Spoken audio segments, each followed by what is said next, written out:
ẹ̀yin wèrè olórí burúkú yìí. Ẹ continue ẹjọ́ ẹ má bínú. Who is Omi? Good morning, everybody. Spicy G's. Good morning, sis. Welcome. Good morning, everybody. Mommy 87. Yo, my lovely mommy T. Let me tell you something. See the way these people are loyal to Ashana. See the way they are loyal to this lady. See the way they are even afraid to even say that this girl knows what by the Yoruba. They are afraid to they are afraid to even say it. Look the way Temi is just beating around the bush. Okay, now she's saying it now that another nurse even came to confirm if Lady Oluwa is already by. The woman trying to tell us that the two hospitals, they don't know their job. They don't know what they are doing. For women to even call another nurse to the house to check. But Temi cannot tell us that he did not listen to the interview and Shana granted that another nurse stepped over. She don't want to talk about that part. See the way they are loyal to this lady. But anytime we said, if you come for Papa, we'll come for them. You will see the use and dump. You will see they will start crying profusely. If you come for Papa, I come for you. If you come for Papa, I come for you. And don't give him money. People like set of what they call this useless boys. When they cannot walk. They will just try a way to accuse this man wrongly. But see the way we meet him are loyal to this girl. Small girl that he can even be their daughter. See the way they are loyal to this girl. It's a shame for a mother like this Temi, their group. If it is their son, he will get married to a person like Ashana.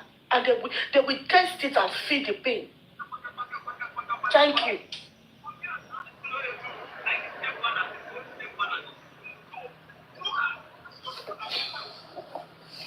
Wow.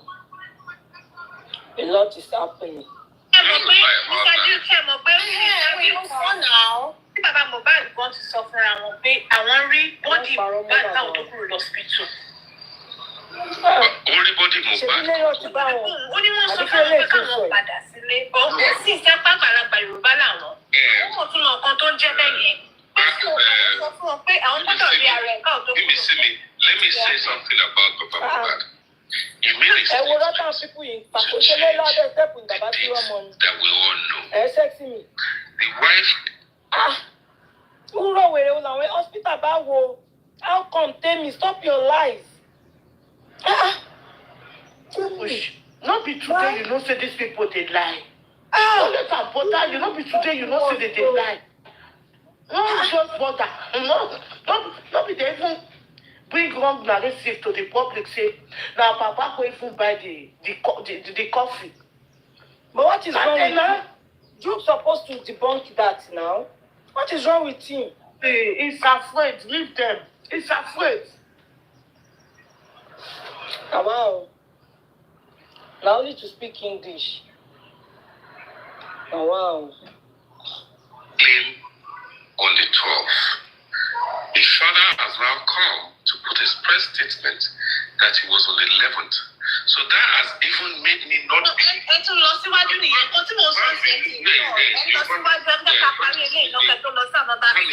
We're having a conversation. Let's just. Once I'm saying that, I get capable in this another section. He continues on the page. He continues to leave the family and the page. Now they've even changed the date from even the wife that set the date. So I can't even take that family as obviously 100%. Thank you. So are you saying you don't believe Papa Mohbad saw the body before he left? I cannot believe anything that comes out. Even when they said it themselves. That said he had a dream. And then now we know that he was blessing that told him. So, don't let us... Pool of blood. Aṣọ pool of blood. Gracie later came out and said the imagination lásán ni. And you know how that thing was that? Everywhere. Pé àwọn ẹ̀jẹ̀ ń ṣọ́nu léyẹ ni Kampala, Ankara turn to Kampala, Beshi turn to... Ẹ̀yin yẹn bẹ̀rù Ọlọ́run.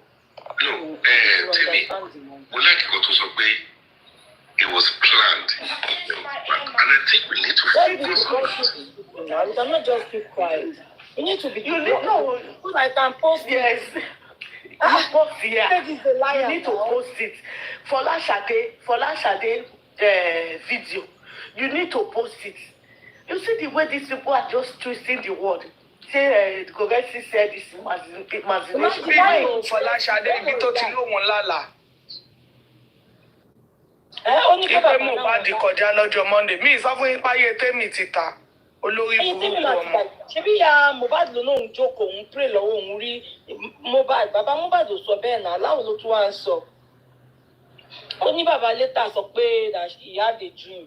So it was in the dream he saw blood or something that Kampala turned to Kinikom. And Guresi came out to debunk that. I've never heard that before. This girl can lie. This girl can lie. That's why I don't like watching her. I just don't like... I don't know, something about her is off-key to me. So I just don't like the lady. Because at the end of the day, why are you sick? Nígbà tí wọ́n mú spending sí police station, tí wọ́n arrested, kí ló dé tí àwọn NM ń root fún release of spending? Àjẹ̀túnkọ́ náà láì ní pé wọ́n tó di pé wọ́n dá owó fún spending, àwọn èèyàn kan fi bẹ́ẹ̀lẹ̀. Why kan fi bẹ́ẹ̀lẹ̀? Spending. And even Prime Boy said wọ́n fi bẹ́ẹ̀lì òun kó tó di pọ́n kówó òṣì kankan wá. Àwọn wo ló bẹ́ẹ̀lì wọn? No now, ṣe bẹ́ẹ̀ náà, kẹ́jẹ tọrọ dárí jẹ̀jẹ̀ lọ́wọ́ Ọlọ́run. If you feel like ọmọ yìí sọ̀rọ̀ sí ò normal, let's check every angle of nǹkan tó ti ṣẹlẹ̀ ní ìsìtọ́mọ tí bàbá ìkú gan gbogbo pátá ti wá ń tà yìí. Kí làwọn nǹkan tá observe? Kí làwọn sign tá rí? Who is Guresi to Baba Mohbad? Gbogbo ìṣì máa lọ check. Wọ́n fi Guresi to Baba Mohbad ni. Me, I will tell you people and I'm saying it out. Wọ́n fi ti Baba Mohbad ni. Wọ́n yóò ń gbébọn sí lẹ́gbẹ̀ẹ́ lójoojúmọ́ ni gbogbo yín wà bẹ́ẹ̀. Ẹ máa ló gba létí lásán kò gba létí lásán. There is no Guresi. Ẹjọ́ má bínú. Mo fẹ́ sí rẹ́kọ̀dì bẹ̀. Mo fẹ́ yọ ọbẹ̀ yẹn sọ́tọ̀ wíri máa lélẹ̀ kẹ̀. Tèmi ọ̀ṣẹ́ mi ṣe mi ni àgbàlagbà tó parọ́ tó tó yìí. Mo parọ́ ojú kó ojú bá. Ti fi nọ́mbà náà sílẹ̀. Kí ló lọ sọ fún? Ṣé o pé nǹkan tó tún confuse mi ni pé òun sọ pé lọ́dọ̀ méjì wà available. She said when the gets it there, maybe I should clear that part. Okay. When they thought the hospital, nítorí àwọn hospital méjèèjì confirm pé because àwọn team Josie pariwo pé wọ́n ní nọ́ọ̀sì kan ti wá lálẹ́, that's not true. Ní ìgbà tí wọ́n confirm pé bọ̀bọ́ yẹn ti kú, tí wọ́n ṣì ń dá òtẹ̀, ni wọ́n gbà tó padà délé ni wọ́n pe another nurse láti wá check ẹ̀. To be sure pé ṣé tòótọ́ ṣe sọ wọ́n pé is a lie. I'm clearing that part now and that is what happened. Nígbà tí wọ́n padà délé, tí wọ́n wò pé lè sọ pé ti kú and the same thing that Russia said pé ìgbà tó kúrò ní first police station, first hospital, òun sọ fún wọn pé irọ́ kò lè ti kú kọjá káwọn check another hospital. Lọ́ fi dé second hospital wọn bàbá dé second hospital rárá. Nígbà tó padà délé ni wọ́n tún pe another nurse pé ẹ wá bá wa check. There was no nurse in the night before. Tante mi ẹ má bínú mà ṣẹ́rí nurse tó ń sọ nurse tó tẹ̀lé ambulance wá. I don't know if that's what you're talking about. I'm talking about what the one you said. Táwọn kan sọ pé nọ́ọ̀sì kan wá lálẹ́, nọ́ọ̀sì kan sùn bẹ̀. No. Jẹ́ ká padà sí ibi tó sọ yẹn pé. Can we try? I will put some questions to you. Maybe can you put our those questions here together? Exactly. You see, Uncle this type of justice. They are not just saying Emma bully on my phone nothing. Because we feel like Emma cheated. Go angles. Now you people are seeing the family are Kiniko. These are all the things that were saying. Okay, why not check our Koko to Shelley? Why tí ọmọ yẹn kú táwọn kan sọ pé ògókù? Why tán sọ pé ibi téèyàn kan bá dé nìyẹn? Why the quick burial? Why this every angle I want check? Kò ṣe pàdúró lójú kan. And that is why we conclude that kò sí ọwọ́ ọmọ yìí nínú kínní. Tọ́wọ́ ẹ̀ bá jẹ́ tàbí anybody bá fi pé ọwọ́ ẹ̀ wà bẹ́ẹ̀. Please bring your evidence out. Ayé ẹ ti bàjẹ́. Àti ẹ̀sọ́ pé owó ẹ̀ wá. Báwo ni ẹjẹ́ máa sọ pé Ẹ̀wọ́n tó ń sọ ẹ̀yìn lẹ́yìn sọ bẹ́ẹ̀. ní kọ́ máa fi wọ́n lẹ̀. Kí ni mo sọ fún yín pa wèrè? Kí náà lè ṣe bẹ́ẹ̀ Kí ni mo sọ fún yín pa wèrè? Ẹ̀yin náà ti rí sìn. Ó pa. Tèmi lè parọ́ lè pa. Àní tèmi gangan ló yẹ kó máa jẹ́ irọ́. Tèmi pa abá tóun àtọ̀ Òun ló yẹ kó máa jẹ́ irọ́ sẹ̀. Tèmi wà bàjẹ́ Ẹ̀yin o. náà ti confirm. Ẹ̀yin náà ti confirm ẹ̀ ṣe Àní good. ẹlẹ́ láìkí máa gbọ́ torí èmi ọ̀rọ̀ ẹ̀ ò kí ń bá Tete Kush, let me tell you something. It's okay, Temi is lying, Temi is lying. The other girl that on Temi's platform said, Mr. Duke, Efele Inokun. Can you rewind it back? Temi Parobot, Duke on second day, on support it. Temi Parobot, Duke on second. No, please. I fear we no fear this girl. Swear them. Temi Parobot, Duke on second day now. Ọ̀nà ti parọ́ náà bàbá make one statement pé ó lè máa roko sọ́dọ̀ ẹ̀ ni. Ó lè parọ́ tó tó Ṣé ìgbàgbé? No, they have to lie. They have to lie. Titi Kush, let me tell you something. Tó bá múlẹ̀, o lè máa sọ pé òun kọ́ lòun jí. So they have to lie to favour me. So ìyẹn ò ṣe new thing to me. Me 87. ẹ mọ́ mi ṣe mọ̀ pé táwọn I will not bother about that. ìjọba mọ̀ la máa ń sọ èmi láì kí èèyàn máa sọ ọ̀pọ̀ bí nǹkan bá ṣe rí. But I dey with you. I dey with Baba. They are with me now. Oníkọ́ máa parí ojú koro ojú. Please, let me meet. Owó eléyìí ti pọ̀ jù fẹ́mi o. I can't just stand it. Kí ló dé? Ṣé parọ́ tó tó ìyábà? Kẹ́yìn try o. Ọ̀pọ̀ ẹ̀ máa try Ní ọ̀kọ̀ọ̀kan tó support Omowummi tó lọ sí police station láti lọ bá anybody or láti lọ béèrè question lọ́wọ́ anybody. The likes of what's it called? Kini they were going to the police station, bringing wrong directive, bringing things that does not even happen, bringing it out to us. That's aside again. If Wunmi said, you people are fighting, you people are the industrial god or whatever you people are saying, she's saying, I will say more than that.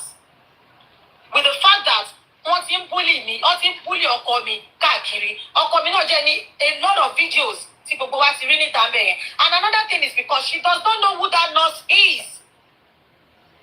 And she said it at this point, this lover, I don't trust anyone. She doesn't know who the nurse is. The person that called the nurse, but she won't trust anybody. And even if you remember, nígbà tí wọ́n wà ní court, tẹ́ bá yẹ pé ẹ mọ̀. There's a place where you put me to something. Maybe she said that Dura is received call or being contact no so. For you to know that she didn't even trust anyone at that point. Right now, what Wunmi has showed us that when you want to keep a marriage, you need to keep everybody out of your home. Exactly. We are learning from it. I learned a lot from Justice from Mohbad. Yes, we're all learning. This aspect of family. I'm telling you that this is me. I don't usually call my husband's family so. That's another lesson I learned from Justice from Mohbad. Now I know Mohbad's family, and it's a shock to me that he's still there. I want to debunk one thing. He said Mama was there. Mama was sitting in the No, Mama wa ni before, yes, which Josie also went there too. And so Titi Kush kò fẹ́ kó sọ̀rọ̀ màmá but ó fẹ́ kó sọ̀rọ̀ Josie olórí burúkú ẹ wo béèyàn ṣe ń pa irọ́ ó dẹ̀ ń lanu báyìí irọ́ dẹ̀ ń jáde olórí burúkú ni girl yẹn abájọ tó ṣe sọ pé òun gbọ́dọ̀ máa ronú ọkùnrin mi kọ́kọ́ lé ẹ̀ tó bá sùn.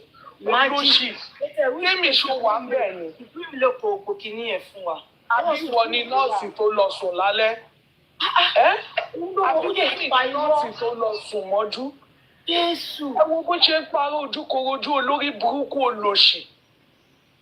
Ìgbà wo ni bàbá rí Mohbad? Bàbá ilé yẹn gọ́kọ́ ni bàbá tún ti rí Mohbad lọ ilé bàbá ẹ̀ ní olórí burúkú olòṣì. Bọ́n màmá fẹ́ wá rẹ̀ sọ pé òun wà nílé yẹn. Òun wá sọ fọ́mọ òun pé òun lọ ṣọ́ọ̀ṣì. Olóṣì. Ó jẹ́ ńlá ẹnu irọ́ dẹ̀ jáde. Ta ló bí wèrè iná? Olóṣì olórí burúkú. A ní wàá fẹ́ kú. Tẹ́mi wàá fẹ́ kú. Ó ní yọ bàbá lẹ́nu ẹ̀kẹ́. Wàá yọ bàbá mọ̀nà kàì. Lórí burúkú olóṣì aṣẹ́wó. Lórí burúkú onírọ́. Ẹ kọ̀ntínú títí kù. Ẹ wo bó ṣe ń parọ́ ná. Olófò. You would understand. So, but my problem is, because there were quite a lot of people in that house, there are quite a lot of allegiance to so many things that we don't see. Mr. Duke, if you ask me, I will tell you Mohbad's death was planned. Ask why people should go. God will bless you. What you just said right now. Now, because èèyàn tó fi ọmọ sílẹ̀ ó kúrò nínú ilé yẹn ó lọ nígbà tí nurse máa give testimony gbogbo yín ignore testimony nurse ẹni kèmí lọ́ọ́ máa gbọ́ testimony driver. The nurse said prime boy tàbí spending pé òun ó ní kóun mú tetanus injection báwo ló ṣe ní láti lọ pe nurse lẹ́yìn tó ti kúrò nínú ilé yẹn tó ti fi nọ́mbà nurse sílẹ̀ kí ló lọ sọ fún? Ṣé mo pé nǹkan tó tún confuse mi ni pé mo ní sọ pé lọ́dún méjì wà available. No, she said when the get.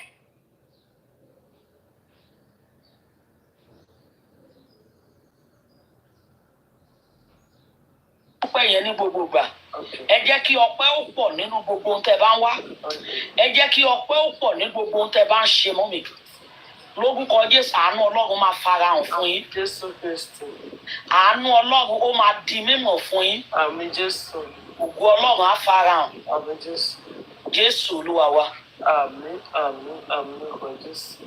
Ẹ ṣé màá tọ́jọ́ mẹ́ta ṣàlàáfíà níbi. Adúpẹ́ wà láfẹ́ mi. Fámìlì nǹkan báwo ni gbogbo Adúpẹ́ wà. ògo ni fọ́lọ́mà. Hallelujah. Ohun tí mo rí nìyẹn mọ́ mi, thank you ma. Thank you, my son. Hello, next person. Ẹ káàárọ̀ mà. Ẹ káàárọ̀ dáàdi o. Orúkọ tèmi ni Akínọlá Adéwùsì. Akínọlá Adéwùsì. Dáàdi ẹ̀ mọ́ kó gbàdúrà fún yín. Àmín. Ìlérí Ọlọ́run máa ṣẹ. Àmín. Ẹ ò ní ṣe dá dúró. Àmín. Ẹ ò tayọ láyé sà. Àmín. Ogun jíjà yín kó dópin. Àmín.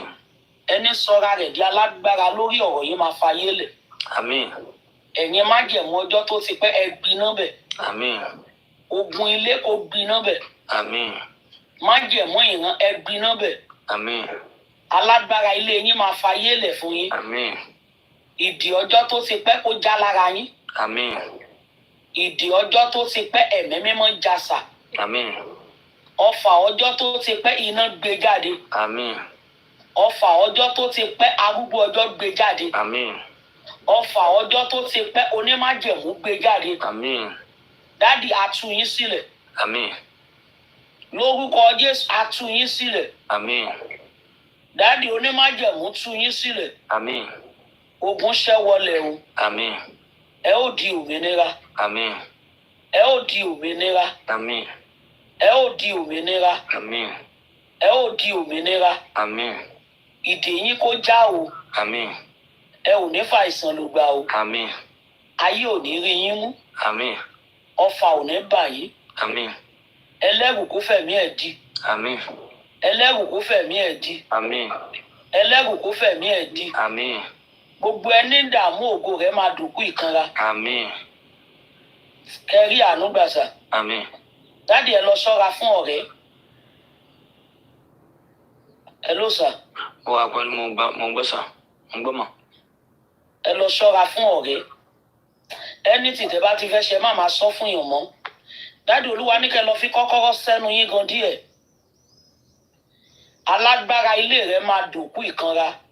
Àmín. Dáàdi tó bá convenient fún yẹn lọ DM mi WhatsApp. Ẹ máa gẹ́ẹ̀tì àpò iyọ̀.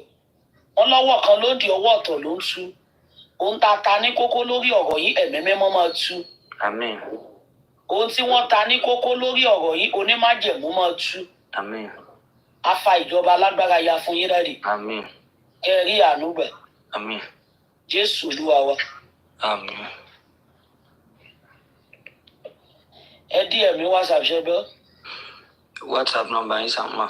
080 Bọ́mọ̀. 37 037 25 725 43 43 97. 97. Ẹ máa rà àánú gbà. Hello, next person.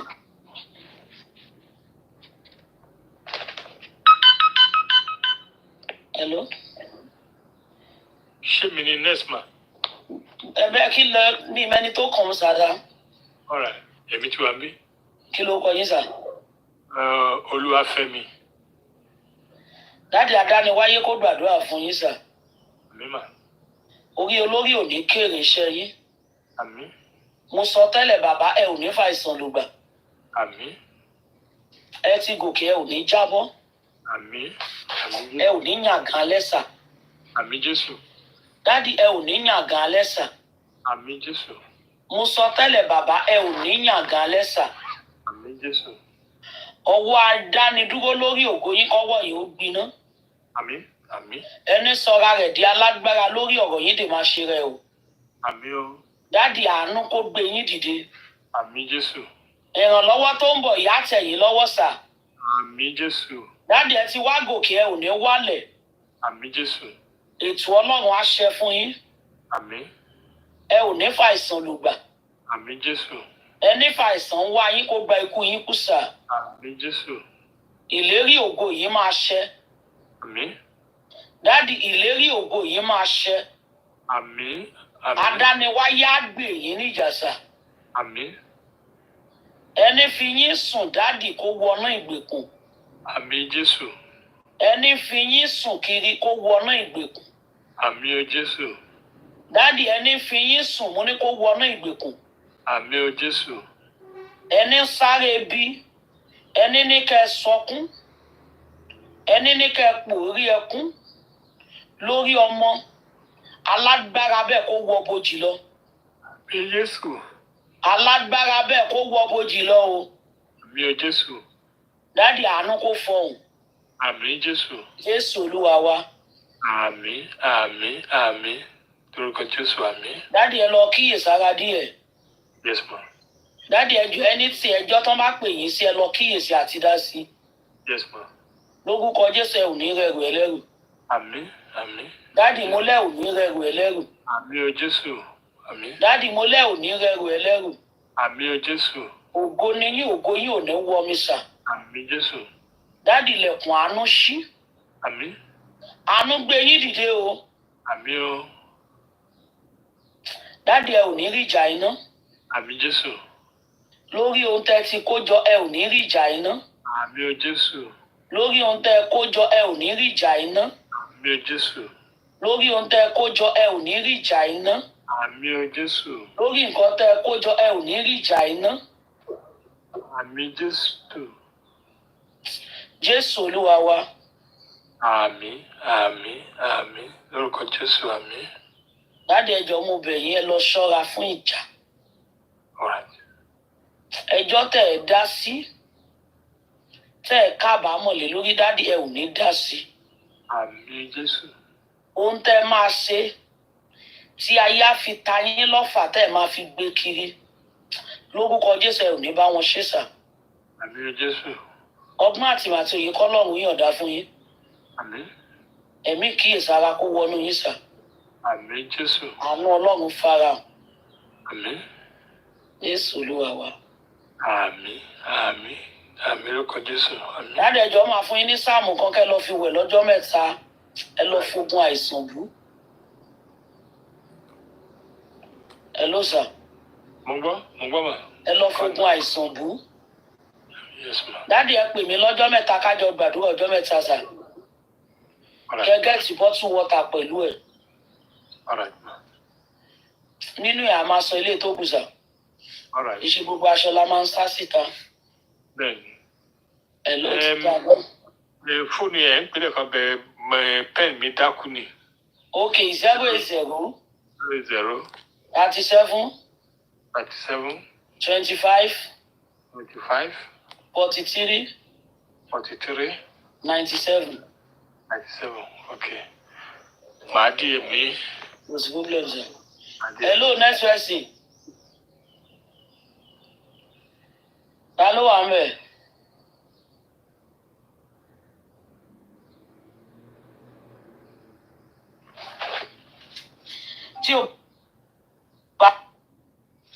Tí o bá ti sí gbogbo ẹ̀yin bára tú, ẹ̀yin má jẹ̀mọ́ bí amọ̀ ìka ẹ̀ gbiná bẹ̀.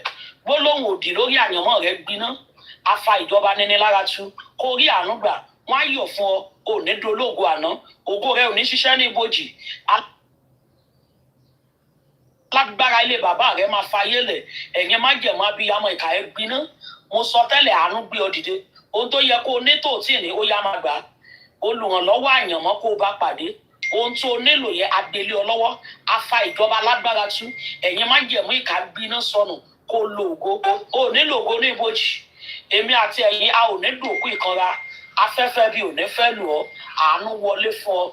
Jésù Olúwa wa. God bless you everybody. Mo máa ṣe live ní 5 p.m. ní ìrọ̀lẹ́. Mo tún máa wá sí live ní 2 a.m. Lórúkọ Jésù nínú wákàtí kọ̀ọ̀kan ẹ máa rí àánú gbà. Ìwọ tó bá wà ńbẹ̀ tó bá fẹ́ bá mi sọ̀rọ̀ lọ DM mi ní WhatsApp. Mi lè dá wa lóhùn báyìí ń bá ṣe tán èmi náà fẹ́ sanra kí n gbẹ̀gbẹ̀ lélẹ̀. Tí n bá ti jí mo máa dá wa lóhùn lórúkọ Jésù lẹ̀kùn àánú máa ṣí fún yín. Àlàáfíà for everybody. Nọ́mbà mi lẹ́ẹ̀kan sí 080 37 25 43 97. God bless you.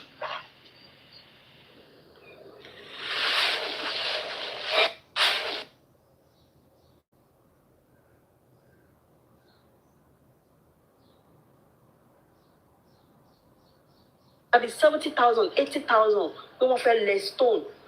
Tóbìnrin bá dúró lórí ẹsẹ̀, asset ló máa jẹ́ fún ọkùnrin. Asset ló máa jẹ́ fún ọkùnrin ló máa pé mi fẹ́ lose woman yìí. Because gbogbo ọ̀rọ̀ tó ń ṣẹlẹ̀ yìí, to me it's all kind of bullshit. Kò make sense. Ẹ ṣe. Àmì kan tí mo sọ pé ọ̀rọ̀ yìí ṣe sọ. She saw me by my mom for community. If I don't thank my grandma and my mom for anything, there is one single thing that I would appreciate them for. Maybe share. Bó ṣe tọ́ wa ta ṣe bàjẹ́ tó. Bẹ́ẹ̀ náà ló ṣe fi ṣe tọ́ wa. Grandma mi máa sọ fún ẹ, a ní ṣiṣẹ́ ní iṣẹ́ lọ́wọ́ tí ọkùnrin tó bá máa ṣe. Ó máa fi kún ètò wà lọ́wọ́ ẹ̀ kò ṣe pé ó máa because ìyẹn lásán that one alone we let that guy know pé with or without you I would leave. Ọmọ ṣe máa sọ pé èyí tí mo máa sọ pé ọkọ mi kìíní kan kìíní kan mo ń bẹ̀yàn kan sọ̀rọ̀ and I told that person mo ní tí mo ṣe wà yọ náà má jẹ́ ká rí nǹkan burúkú not even not only pé bóyá ọkùnrin lè lọ fẹ́ ìyàwó mi anything can happen. How do you want to live your life? Nígbà tó bá ti máa live life tó bá ti lè ṣiṣẹ́ tó bá ti lè sọ wọ́n kan bẹ́ẹ̀ àtúnṣọ náà ṣe mọ̀ wípé wọ́n máa ń sọ wípé ọkùnrin máa ń ṣáájú obìnrin kú ọkùnrin máa ń ṣáájú obìnrin kú it's true because bùkátà tó yẹ kẹjọ gbogbo ilé gbogbo bùkátà tó yẹ kẹjọ gbogbo ilé ọkùnrin yẹn nìkan ló ń gbé orí ẹ̀ máa bó ṣe ń ronú ilé ló ṣe máa ronú ìfẹ́ bó ṣe ń ronú ilé ló ṣe máa báwo lẹ́yìn ẹ̀sìn fẹ́ live long báwo ló ṣe fẹ́ live long gan-an. Ọkùnrin ayé ìsìnkú ní respect ẹ̀ máa ṣe woman. Ìfẹ́ tẹ́lẹ̀ lọ́mọ ni what are you bringing? You have to bring something to the table. You have to. Àwọn èèyàn tó bá wò mí ẹlòmíràn ní bóyá kò lọ́kọ ló ṣe ṣe rí ìbò because we feel like you good things no we like good things o I like máa ṣẹ̀ṣẹ̀ wá sí pé kí ni kọ̀ọ̀kan yes tó bá fún máa fún mi mọ́ ni He will take care of his responsibilities. He will do what is possible. But obìnrin ẹja àfikíní ẹyọ kan yẹn kúra wa iṣẹ́ don't be lazy. Lóòótọ́ ṣé rírun jò sí yẹn. Tẹ́lẹ̀ mo ṣe ní àwọn ọ̀rọ̀ míì kan àwọn ọ̀rọ̀ kan kò ṣe sọ ní ibi báyìí because ọ̀rọ̀ yẹn máa padà fi máa bú máa bú ìyá yẹn nítorí ẹ̀ if not who is Josie? Irú bó ṣe ní pé kó padà wíwá àti tani níbo síbo kó ṣì dànù kánúpọ̀ wà láyé tiẹ̀ tó dúró pẹ̀lẹ́sẹ̀ méjèèjì tó wà òkè tó fine tó ṣe kínní who is Josie? Gbogbo ìta sọ yìí gan pé kọ́ come together kọ́ ẹlẹ́jọ́ ló máa yanjú ẹ̀ but hey what do we know? Tẹ́lẹ̀ mi ṣe pé àwọn ọ̀rọ̀ míì kò ṣe sọ rárá so it is what it is jare everybody aṣekínni everybody awa òkè. Kàṣà máa dúpẹ́ fọ́lọ́run tí ẹ̀ bá rí pé bóyá kò ní wọ́ọ̀sì tó bá tún rí tẹlòmíì wàá sọ pé ọlọ́run mo dúpẹ́ tèmi wàhálà ẹ̀ ó yẹ kí ìyá lọ́ba family ó yẹ kó wọ Netflix. ọlọ́run kọ́ wá ṣe series lọ yẹ kó fi ṣe fún wa series gbèsè ológun pásọ̀ bọ́ sẹ́yìn ni bàbá ń bẹ wùlà ọ̀ṣẹ́ irú ọkùnrin bíi Josie I don't blame them because even gbogbo àwọn tó ń fẹ́ ẹ ti mú ẹ ti rí bẹ́ẹ̀ and you are still keeping up with him that is what you want tó bá nítorí ẹ jọ̀ọ́ ẹ fi confidence tó àwọn ọmọ yìí obìnrin yìí ẹ fi confidence tó wọn ẹ fi confidence kan dára wọn lójú kó dúró any day anytime who you be àní ẹ wo ẹ jọ̀ọ́ àwa ìyá iṣẹ́ wà lọ́wọ́ wa láti ṣe bọ́dá di same time náà ọlọ́run náà ló ń bá wa wò wọ́n ọlọ́run ló ń bá wa ṣe kò ń ṣe pé kọ́ta lè ṣe fún ara wa bàbá ṣe náà fún ìmọ̀ àgbàdúrà kan pé kò ọlọ́run ó gbìyànjú ọlọ́run wá ràn lọ́wọ́ bọ̀ kó ṣe bí ká má ṣe rárá fi confidence táwọn ọmọ yìí wọn fi confidence táwọn ọmọ yìí wá.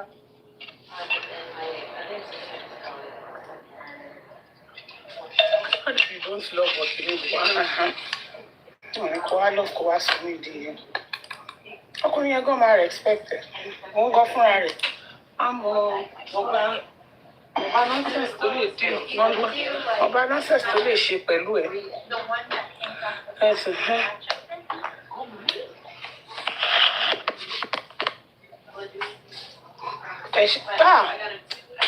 Mami Kumbi kò yẹ kí n dúpẹ́ lọ nítorí mo rántí pé ìṣẹ́ mi lẹ́ẹ̀kan ọlọ́run ló ní pé kẹsẹ́ẹ̀dì kọ́mẹ́tì sí mo rántí pé ìṣẹ́ mi lẹ́ẹ̀kan yẹn nígbà tí mo bá yín ka mẹ́sẹ̀gì yín jáde tí Mr. Pythagoras tó dá yín lóhùn tó ń answer question yín ẹ wá sọ fún Mr. Pythagoras ẹni thank you sir ṣé mi tí mo bá yín ka mẹ́sẹ̀gì jáde ṣe sọ pé thank you fẹ́mi èmi tí mo bá yín kà ṣe sọ thank you fún mi ẹ wá sọ thank you next time máa rí kọ́mẹ́ǹtì nígbà yìí máa wà kápá sí ni mi ní kàyí tẹ kọ́ sí yìí mi ní bá yín kà nǹkan tẹ̀ ṣùgbọ́n nǹkan mi ní bá yín kà kálẹ̀ tí wọ́n ti ní ẹni tó bá dúpẹ́ orí àná á rí mi gbà so since tẹ́kì mi lẹ́ǹkan yẹn mi ní sórí ẹ̀ ó sì máa jẹ́ nìyẹn. Child of God, let's share.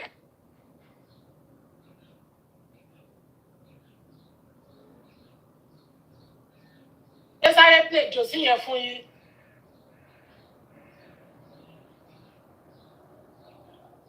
Hello. Ẹgbẹ́ wa débẹ̀. Yeah. Ẹ ṣe bí tí mo kọ́kọ́ fẹ́ lọ kí tó máa lọ bí iṣẹ́.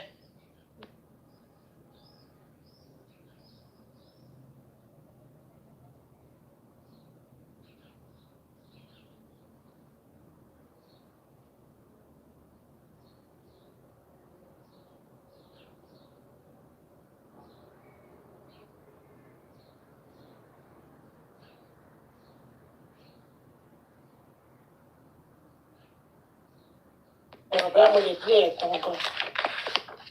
Kí báyìí fi lọ́ngà wọn sí kí tó kúrò.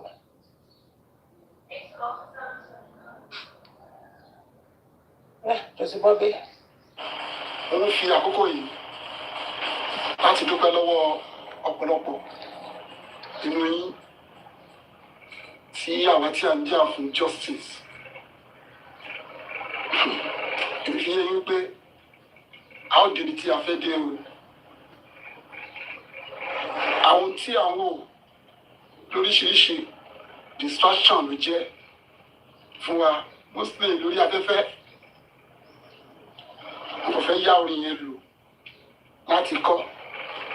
Bàbá wa Ebenezer Obey ló kọrin. Akọrin kọ́ dá ọ̀dàlẹ̀ ohun ẹ̀rí ẹ̀dá. Akọrin kọ́ dá ọ̀dàlẹ̀ ohun ẹ̀rí ẹ̀dá. Tẹ́ bá dọ́mọ láńké, a ó fi yín lọ kẹrù lóyìnbó. Torí tí ẹ̀gún bá gún ni, irú ẹni tí ẹ̀gún bá gún, á sáré lákàlákà tó alábẹ́ lọ. Láti tán fàmì. Tí ẹ̀gún bá dẹ̀ débi tó ti fẹ́ yọ, pains yẹn lè increase. Mo rò pé ẹ̀gún yẹn ti fẹ́ yọ nìyẹn. Ọ̀pọ̀lọpọ̀ ohun tí à ń rí ní mídíà just to distract. Yẹ́n sọ pé iṣẹ́ bàbá bébì ni ọ̀pọ̀lọpọ̀ ń jẹ́. Ọ̀pọ̀lọpọ̀ súnmọ́ mi láti jẹ́ rárá mi. Kò ń ṣe lénìí ní ọ̀dàlẹ̀ tiwa. Sashina Peter ló sọ bẹ́ẹ̀, ó ní a ò rí solution sí. Ká tó dáyé, ká tó bí wa, ká tó bí bàbá wa. Ìwọ̀n ọ̀dàlẹ̀ tiwa, a ò máa rí solution sí. Sashina ló kọ yìí. Gẹ́gẹ́ bí ìṣe àti ìwà mi, màá mú wa lọ sínú ìwé mímọ́. Torí ọ̀pọ̀lọpọ̀ tí ń retí the update fún high court tí a lọ lẹ́nu tí mo lè ṣetán láti jíṣẹ́ fún àwọn tèmi.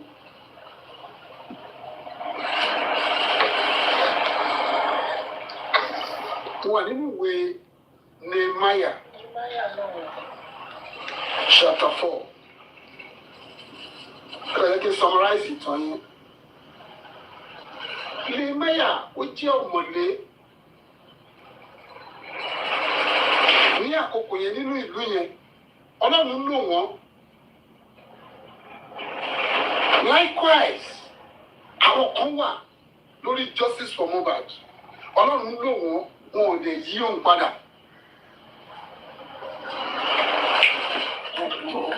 Ṣùgbọ́n ní àkókò yẹn, lọ́tọ̀ jẹ́. Ẹ kí n sọ fún wa pé Sámbálátì ó ń bẹ o. Ṣùgbáyà ń bẹ. Bẹ́ẹ̀ ẹ lọ́tọ̀ jẹ́. Bẹ́ẹ̀ ìran Júdásì wọn ò tán láyé. Ìdí òwe tí mò ń pa ni wípé a gbọ́dọ̀ fúnra pé báwo ni justice for Mohbad ṣe rí báyìí ní àkókò yìí. Máyọ̀wá pa fíríjì yẹn kó tó tàn jẹ́. Pé báwo ni justice for Mohbad ṣe rí ní àkókò yìí. Máyọ̀wá pa fíjì bẹ́ẹ̀ ló tó ìjẹsí ọ̀nà. Ohun tó fà á, èmi á kọ̀ brief àwọn tó bá jẹ́ ọlọ́gbọ́n. Wọ́n ti mọ̀ wípé solution ti ń bọ̀. Wọ́n ti mọ̀ wípé ohun tí wọ́n bò àṣírí ti ń tú. Ìdí nìyí tí ọ̀pọ̀lọpọ̀ mẹ́sẹ́ńjà bàbá bébì ni wọ́n wọnú justice for Mohbad. Àní òògbọ́ ni. Òògbọ́ tí bàbá Mohbad ṣe. Òògbọ́ ni. Ẹjọ́ ṣé yẹn ló pa Mohbad? Ṣùgbọ́n fẹ́ kí gbogbo àgbáyé mọ̀ lẹ́nu pé èmi o Alọ́ba Joseph Olúwabámiwò lórí ọ̀rọ̀ justice yìí mi ò ní dójú ti gbogbo àgbáyé. Nígbà tí mo ti give update pé àwọn kan báyìí ti wà fáìlì o àti fáìlì lórí DNA o ojú ẹkùn pọ́n irú ẹkùn lé àwọn mẹsẹ̀njà bàbá bébì bá yí aságbo àwọn rìkọ́dì tí wọ́n ti ṣe láti bí ọdún kan ó yá ẹ́ẹ́dìtì ẹ máa play mo fẹ́ kó fúnra pé bó ṣe ṣẹlẹ̀ kan tó bí wa kan tó bí bàbá wa tí ìwà ọ̀dàlẹ̀ wà ó sì wà dé ìsinyìí wọ́n ní kí ni lè máyà mú ọ ṣóògìrì náà rèé ṣóògìrì tí lè máyà mọ́ ni òbí tó pé pákọ̀ fọ́ ti bá yóò wọlú rẹ̀ ni.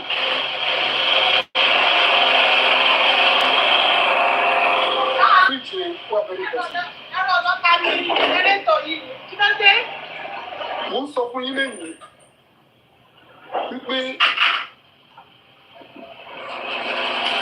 ká yọ sáàpù kan tá a bá bí ìbejì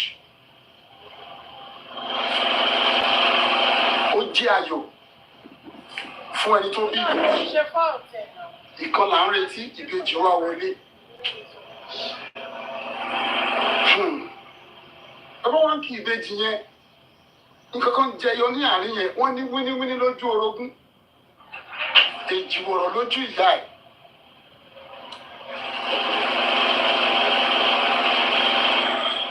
Àkíyèsí kan fẹ́ ká kọ́ wò mẹ́yìn. A ní kí ló bí àlàyé náà ó máa bí mọ̀. Àwọn wíníwíní méjì ló máa bí. Bọ́ọ̀sì tí atẹ́gùn bá fẹ́ sílẹ̀ àwọn tó pè ní wíníwíní yẹn wọ́n á di akọni.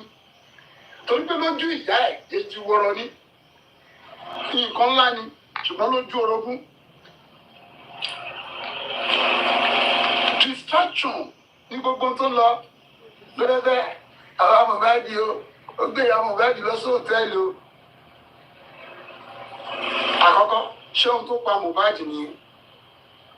Èkejì èmi ni bàbá Mohbad ṣèbí ìyá Mohbad mo rí tí bá rí ìyá Mohbad ó dùn mí bí mo ṣe fẹ́ ṣe illustration yìí wọ́n pe ìránṣẹ́kùnrin kan ní Rashidi Yekini gbàbí má gbàbẹ̀ ẹ̀wọ̀n tí Nàìjíríà ló ṣe ń gbà yẹn gbẹ̀yìn ní gbàbí má gbàbẹ̀ wọ́n kọ̀ fún ní ibi ìlú bẹ́ẹ̀ bá kọ̀ gbàbí ni.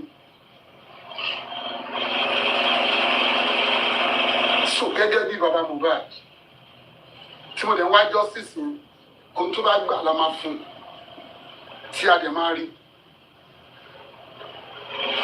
Ìkan ní ọmọ gbogbo ibi tí mò ń dì sí ọmọ ibi tí mò ń rí sí tó bá rí bẹ́ẹ̀ náà bóyá ṣọ́tà gbélé ẹ lọ́wọ́ nìyẹn ṣùgbọ́n mo máa fẹ́ òní mo fi kọrin yẹn ṣáájú pé akọrin kan dá ọ̀dàlẹ̀ ohun ẹ̀rí ẹ̀dá ẹ bá wá dánmọ́ láńké a ó fi yín lọ kẹrù òyìnbó. Ilé ayé náà fẹ́lẹ́. Olórí kan náà sọ pé ayé ò fẹ́ ká máa níláárí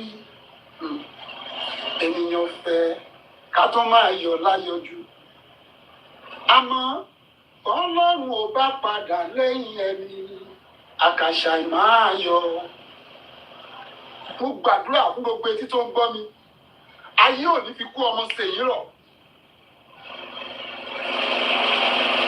Ẹni tí bàtà ẹ jẹ lẹ́yìn ẹsẹ̀ láyé ń fẹ́ àbí kó wọṣọ kó kọjú aṣọ yẹn sẹ́yìn yes eléyìí wájọ́ sísì tó tọ́ bẹ̀tì yẹn kọ́ bí wọ́n ṣe fẹ́ nìyẹn.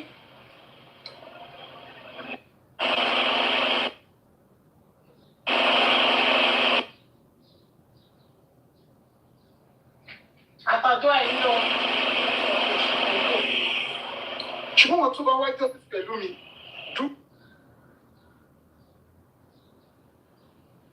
ẹ gbọ́ ní kúkú mọ rọ́pa ẹni pé mo ti máa ń sọ̀rọ̀ mi ò kọ̀wé kankan lẹ̀ tí mo dẹ̀ rẹ́dà ti pín ní update ohun tó ṣẹlẹ̀ lẹ́nu.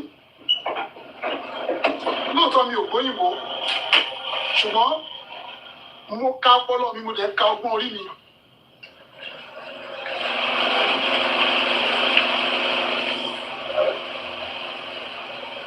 I'm not become something tí wọ́n bá wò dáadáa wá rí pé this one is beyond natural ó kọjá òye ènìyàn lórí ẹ yóò bá yín ó máa ṣe bí sẹlẹ́bù ibẹ̀ ni ó jókòó sí agbára kọ́ ìmọ̀ kọ́ òye kọ́ olúwa ni o tó wá lẹ́yìn tó sọ bẹ́ẹ̀ létí ẹ̀ sọ pé ọlọ́run ni o ló wà lójúṣẹ́ ẹ jẹ́ ká wá lọ sí ohun tó mú mi wá síta ní ọjọ́ ìní lẹ́ẹ̀kan sí mo sọ pé èmi kápẹ́ńtà sọ pé àwọn ẹnjìníà wọn á fi ẹnjìníà síwájú orúkọ wọn ní ẹnjìníà èmi wọn sọ fún eléyìí pé kápẹ́ńtà alọ́ba Joseph olúwabámiwò kò tì mí lójú kápẹ́ńtà alọ́ba Joseph olúwabámiwò that is my name tí ẹnjìníà bá lè sọ pé ẹnjìníà àmì kápẹ́ńtà alọ́ba Joseph olúwabámiwò we are this year complaining which is going to be the third time tí mo di court lórí ọ̀rọ̀ pé èmi àti àwọn ẹbí mi asu DPP for Lagos State ó ṣe ní láàánú àwọn àndẹ̀ ní last week ohun tí a bá lọ náà ni pé kasit kò gbọ́ ìgbẹ́jọ́ wa nígbà tá a débẹ̀ wọ́n jẹ́ ká mọ̀ pé ẹjọ́ kó gbọ́ ìgbẹ́jọ́ yẹn ó ti lọ láti aago 7 ó ti lọ láti aago 7 ẹ gbọ́ ṣe aago 7 ni wọ́n ń sílé ìdájọ́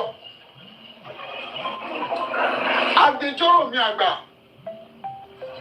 ó jẹ́ kí n mọ̀ wípé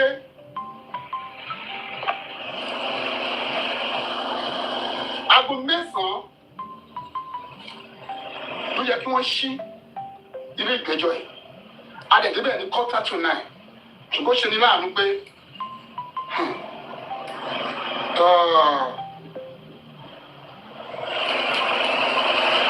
okay.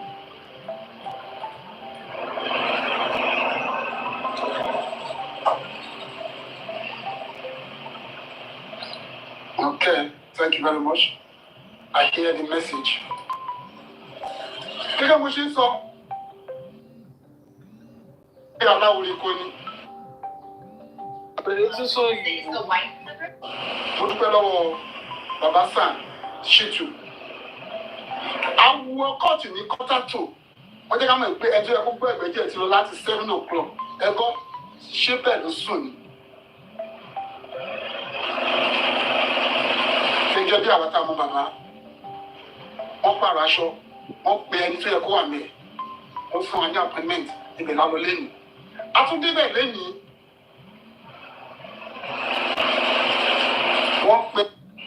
wọ́n pe alọ́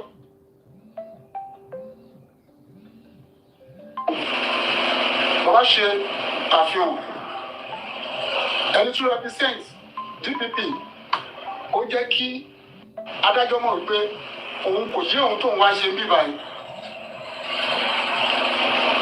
kò yé òun tóun fẹ́ defend wọn sá fún òun.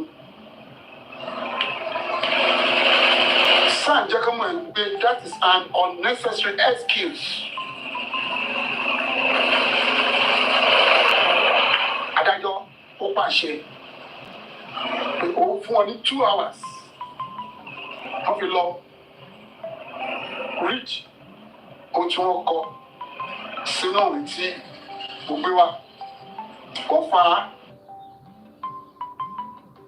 tẹ́kílì níta ní àkókò yẹn láti give update pé ohun tó ṣẹlẹ̀ lélẹ́yìí o báyìí ló lè ṣẹlẹ̀ o wọ́n ní wọn ò prepare o wọ́n ní wọn ò ready o wọ́n mú ìgbẹ́jọ́ mi àwọn wà níta fún àkókò náà.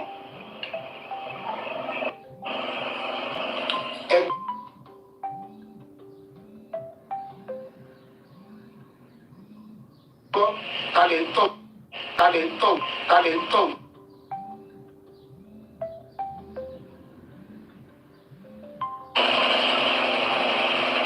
a lè ń tàn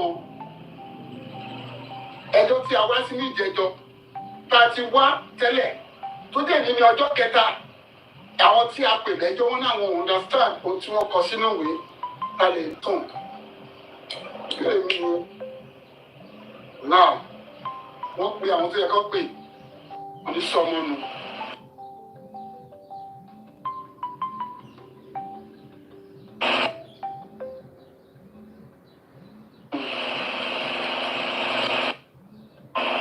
bàbá jẹ́ kí wọ́n mọ̀ wípé ohun tó ṣẹlẹ̀ yìí pé scam ló jẹ́ fún corona request torí Lagos State ló dálẹ̀. ó jẹ́ kí wọ́n mọ̀ wípé gbogbo effort corona wọ́n fẹ́ render useless because àwọn tí a fojú sí lára àṣẹ suspects àwọn lè dá sílẹ̀. nígbà tí mo sọ nípa ilé máyà lẹ́ẹ̀kan mo láti gbé yín lọ sí ilé máyà orí 4 mo tún pé máyà ti mọ̀ wípé ohun tó kàn rèé ṣùgbọ́n tí ò gbé yín débẹ̀ pé ẹ̀yin náà lọ wò ohun tí ìwé ìsọ.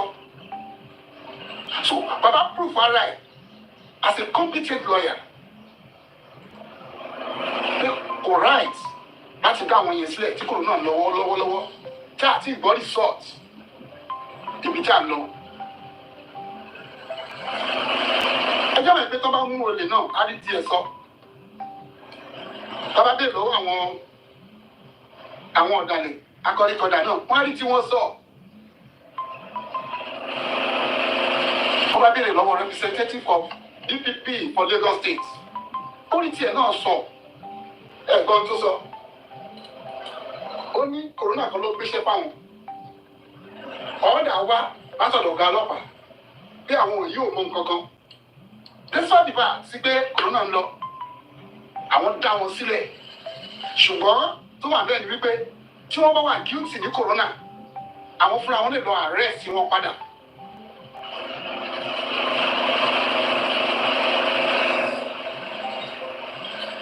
ẹ̀gbọ́n ṣọ́rọ̀ nìyẹn tóbi dẹ̀ fúnra tóbi tó máa parí ọ̀rọ̀ ẹ̀sìn náà nìyẹn. ṣùgbọ́n bàbá jẹ́ kọ́ mọ̀ wípé ó ti ṣẹlẹ̀ ní àkókò báyìí bí bàbá ṣe ń ṣínú ìwé bó ṣe ń ṣíwé àwọn lọ́ọ̀ yẹn ló ń fún wọn ní ibi tó ti máa rí kà ló ń sẹ̀ǹdì ẹ̀ sí church ìwé bíi 4 pàdé lọ́wọ́ church ó ti ṣẹlẹ̀ ní ìgbà báyìí resort yẹn rí kí ló dé tí Lagos State máa fi dójú ti gbogbo Nàìjíríà. Everybody was eager to know exactly what killed Mohbad, both Nigeria and outsiders. Kí ló pa Mohbad? Àti ìrí àti ìgbọ́. Jọ́sí onídàáfẹ́ tó ní kó wá sóyìnbó lé ní ọlọ́ọ̀ ẹni yóò lè fún un. Àwọn Sambarati ẹlẹ́ sí ọmọ ẹ̀ ṣé kí ló ṣe ẹjọ́ ṣé wọ́n pe kóòtù tí mo ní mi ò ráàyè ni àbí kí mo ní mo bí sí mi ráàyè lẹ́yìn ni o. ronú ẹ̀ wò àwọn distraction tí wọ́n ń lé sí sí àwọn àníyàn ọ̀bá mo bá di pé ọ̀pá nínú ìtẹ́ẹ̀lì o ẹjọ́ kí ló ṣe lóòótẹ́. mo lọ síbi tí mi ò dé rí tí mi ò kì í gbé. láti ní privacy láti sinmi ìfọ́nìdè mo ń tẹ̀lé instruction tá a fún mi láti lè rí justice mi ṣùgbọ́n èèyàn mélòó lọ́fẹ́ àti yàgbẹ́ o ààrẹ tí. ṣùgbọ́n fẹ́ kó mọ̀ pé a ó débi tí a fẹ́ dé ẹ̀ bá tẹnu bèbè kẹ́ ẹ tẹnu bàṣẹ a máa débi tí a fẹ́ dé. Justice yẹn a máa gbà bí ara rẹ léèrè pé kí ló dé lẹ́nu ọ̀sẹ̀ kan yìí kí ló dé tí gbogbo àwọn èèyàn wọ̀nyí tí ọkàn wọn fi dàrú kí ló dé ẹni tó ti rìkọ́dù láti bí ọdún kan owó ọgbẹ́ jáde ń sìn kí ló dé kí ló ṣẹlẹ̀ gan-an. a ti sún ọbí tá à ń lọ a lè máa gba justice yẹn DNA tí wọ́n fẹ́ ṣe yẹn iṣẹ́ ti ń lọ lórí ẹ̀. Wọ́n fẹ́ fi yé wa lọ pé òfin ṣì wà ní Nàìjíríà. Tí adájọ́ yẹn bá lè farabalẹ̀ gbọ́ ohun tí Sàṣítù sọ, wọ́n ní kó gbóhùn wálẹ̀, ó ló ti mọ́ra. Wọ́n ní bàbá ọmọ rẹ̀ máa sunkún, ẹ dá àwọn ọ̀daràn sílẹ̀, kóun débi kó máa fẹ́yìn. Ní àkókò yẹn mo dìde láàrin gbogbo àwọn tó wà bẹ̀, omi dẹ̀ bọ́ lójú mi. Ṣé Nàìjíríà ni mo wà yìí? Ṣé ọmọ Nàìjíríà náà ni mí?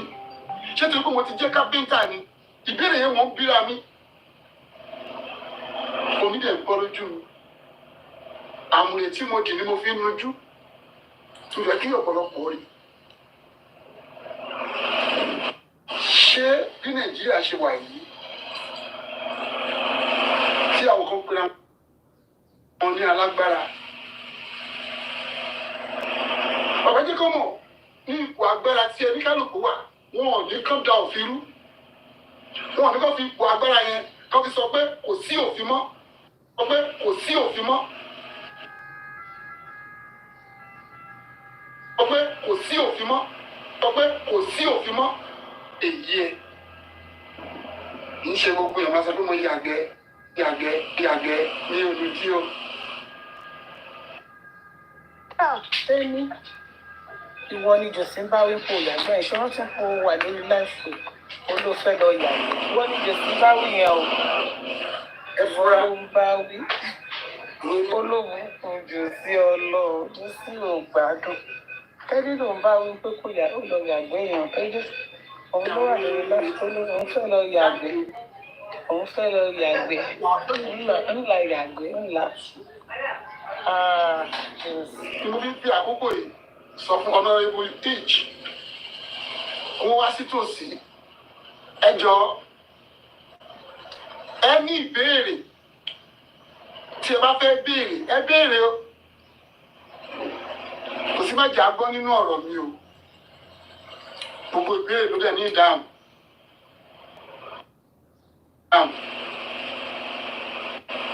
Yes.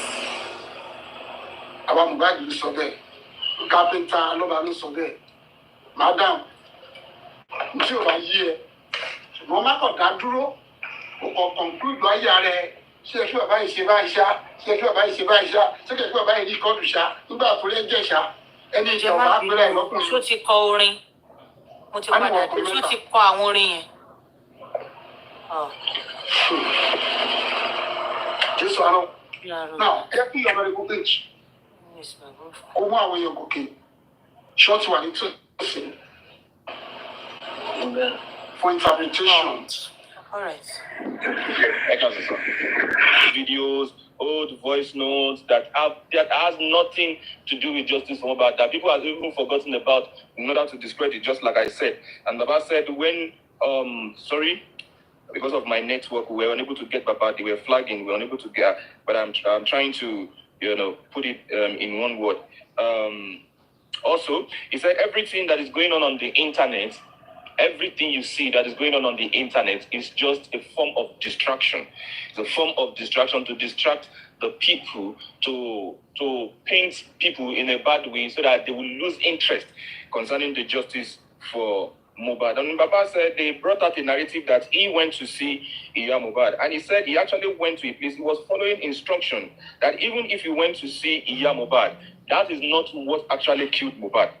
And what he is after is what killed Mohbad. So why are people bringing narratives that he went to see Iya Mohbad, this and that it's of no benefit, it's of no use to justice for Mohbad? That now there's a proverb in Yoruba that says "Akoriko Dawon" is a song. Said I don't know how to put it, but let me just try. Akoriko Dawon means anything they want since Baba has been coming out. And he has said this. He said it briefly last week, and he said it today again. He said he has never read anything out of a book that he has said. When they called him, he said he presented himself, and Sanshitu also showed up that present in the court. But the funniest part is that the lawyer representing the DPP, when he was called upon, he said, and I quote, that he does not know the reason why he is here. Don't let me put it like that. That he doesn't even know what he wants to come and defend. That he is just here. He doesn't know what he wants to come and defend. And Baba asked that you don't know what you want to come and defend, but you are present in the court, but you don't know what you want to come and defend. Then the judge now ordered that the lawyer representing the DPP should immediately go and update himself concerning the case and come back. That is after 2 hours. So that was when Baba came outside the other time. That was after the judge gave the order that the lawyer representing the DPP should go and update himself concerning the case. You can't be in a court and say you don't know what you want to come and defend in the court. And the lawyer said, the judge said, go outside and go and update yourself concerning the case. So after 2 hours, I think the case now resumed back. So Sanshitu made it known that Baba said, Sanshitu made it known that what he is observing concerning the way the DPP and the Lagos, the Attorney General of Lagos State, and yes, those that granted bail to freedom to the suspect. What Sanshitu said he is observing is that they want to jeopardize the effort of the coroner. That it is not proper for them, or it was not proper for them to have granted freedom to those suspects while the case is going on, which is actually the argument of the family of Joseph Oluwabami Waloba, that the coroner is still ongoing. Why would you grant bail, or why will you grant freedom to those that are called suspects, and even those that are said to be prime suspects, according to the police reports which they released when the case started newly? That was 2023. And when Sanshitu said that, then the lawyer representing the DPP said it was not the coroner. Now, let's listen to this, right? That it was not. Pardon me, just a sec. Let me check bring other people up. Sanalaide, you want to say something? Thank you so much, sir. So much. Thank you so much, Sanalaide. ẹ má bínú o àwọn òwèrè tó wá sọ̀rọ̀ yìí ṣọ́n ti gbàgbé pé àwọn tí mo jù sí náà lọ bí làwọn suspect àwọn tó ní wọn ò pè ṣọ́n ti gbàgbé ni báwọn làwọn lọ bí làwọn suspect. Tó gbé family wá níwọ̀n nìkan. Let's quickly have Mommy 8070. Let's have you, ma'am. Thank you so much, ma'am. Mommy 8070. Wait, Professor DPP and the DPD. Wait, the 8070.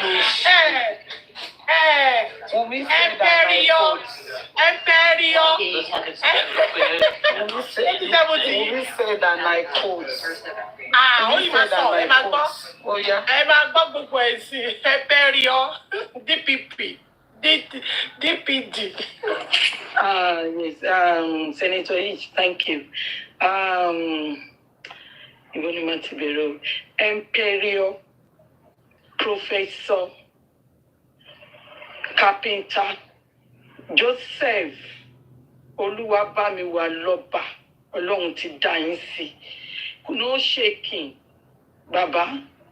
Even ìgbà tí mo rojú yín, I'm so happy. Àwa sójà yín wà lẹ́yìn yín gidigba. And on this case of Mohbad, we are not going to stop. We continue using our voice to call the Lagos State Authority so they can do the needful. Baba, Shetiri ẹ̀san òun ni Mohbad. Gbogbo ẹnikẹ́ni ní Lagos State or ní Nigeria tó fẹ́ dáwọ́ bo kéèsì Mohbad, ẹ̀san máa wọlé tọ̀wọ́n ni tọmọtọmọ. Ẹ̀san ó máa wọlé tì wọ́n tọmọtọmọ. Gbogbo ẹni tó fẹ́ ṣe pé a ní rí justice àdèmárí lágbára Ọlọ́run. Kò sí nǹkan tó máa ṣe. Ó lè long, but money is not how long, it's how well. A máa rí justice yìí. Kò sún wa kò rẹ̀ wá. Kí anytime tá máa fi rí. Nítorí pé kí ni? Ọmọ ò lè kú sínú ilé. Téèyàn dẹ̀ wà níbẹ̀ tí wọn ò ṣe nǹkan tó yẹ kán ṣe.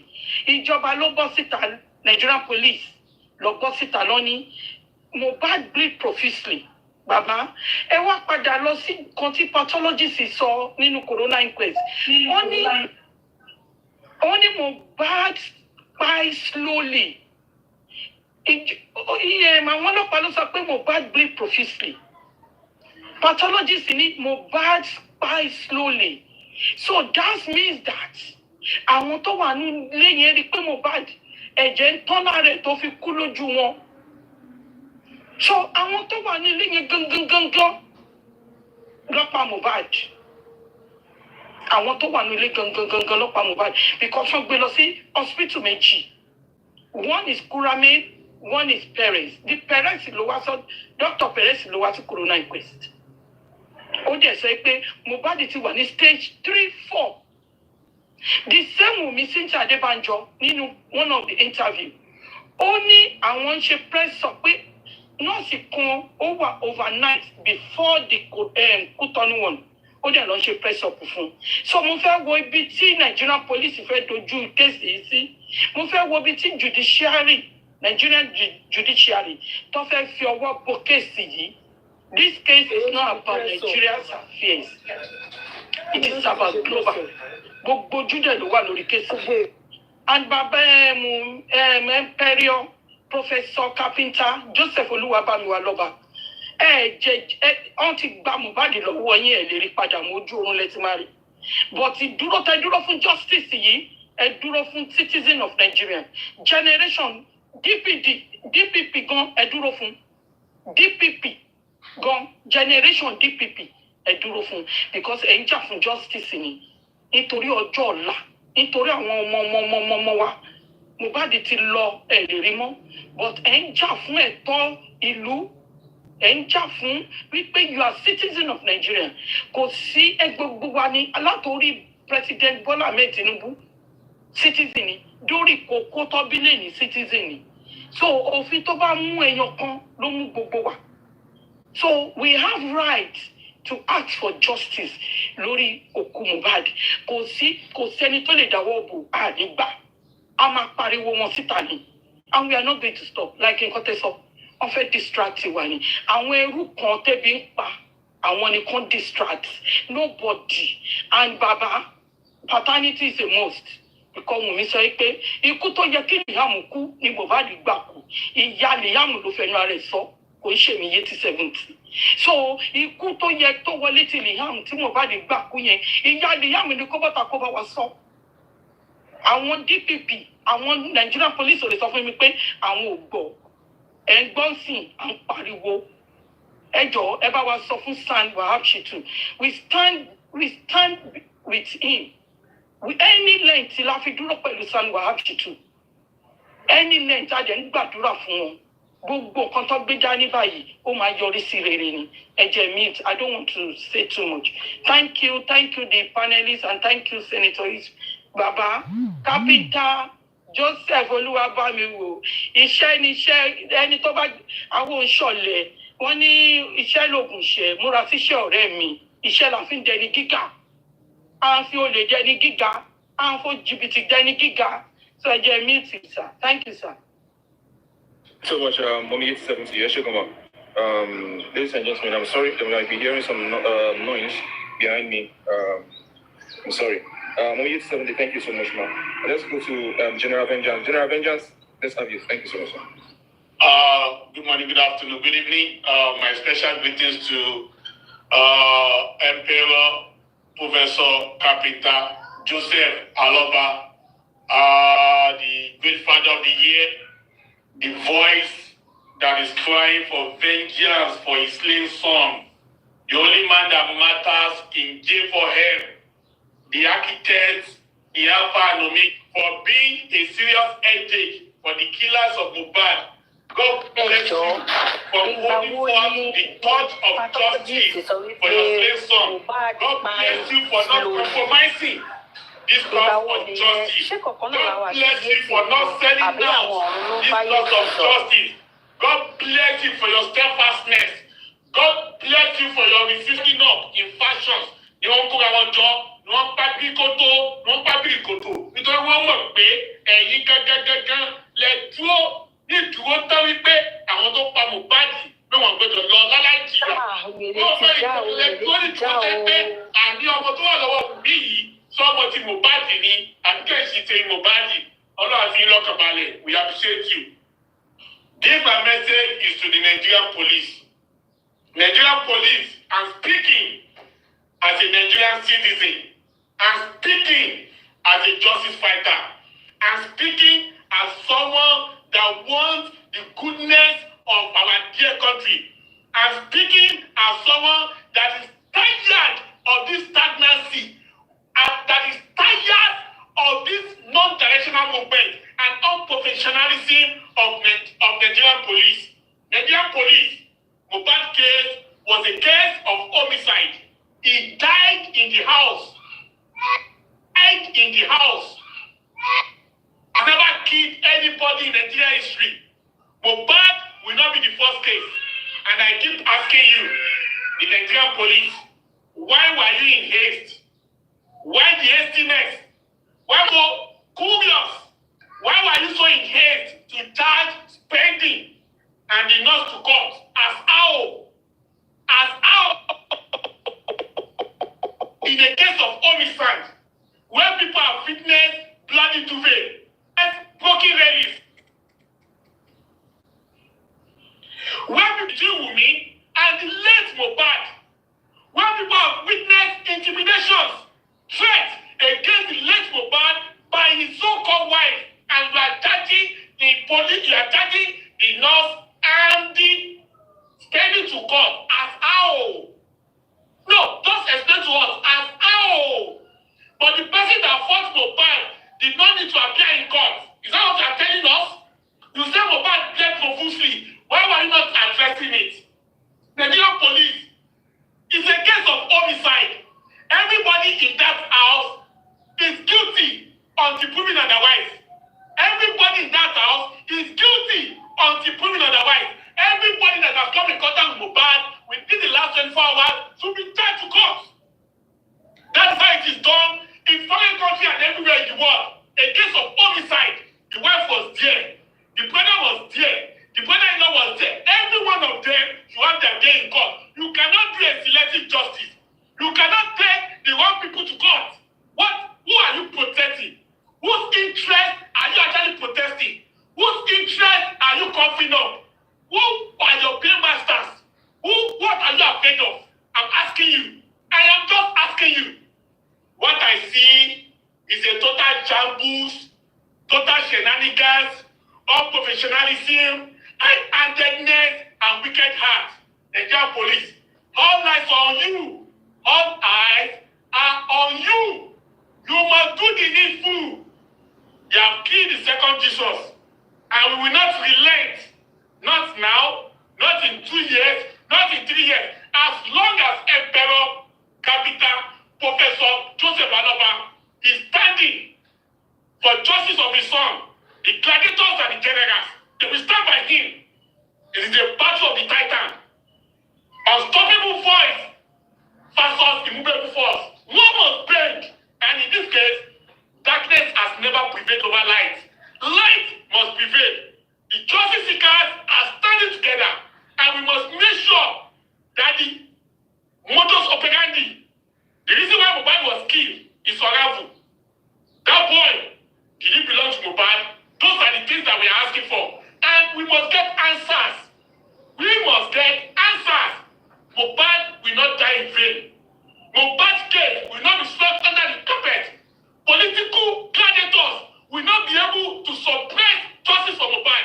It is justice or nothing. Your word must hear us that at this point we take a stand against the forces of oppression. We take a stand against the forces of those that think they can do and not do in Nigeria. Nigeria must be better.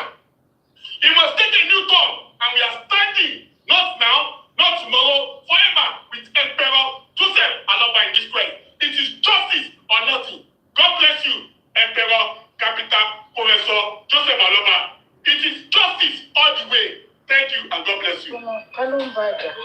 Avengers, for that wonderful one. I really appreciate you. Thank you for your continuous effort standing for Carpenter, Professor Emperor Joseph Oluwabamigo Aloba. I want to say a big thank you to you on behalf of the genuine member of justice for Mohbad, and on the behalf of the good people of the Aloba family. Thank you so much. And ladies and gentlemen, in the comment section, please, I will not appreciate any insult on any of our panelists. Number one, I will not appreciate any form of insult. No matter how little it is on any of our panelists, and likewise also on a general note, I will not appreciate any form of insult in the comment section targeted towards anybody that is on this live stream. Thank you so much.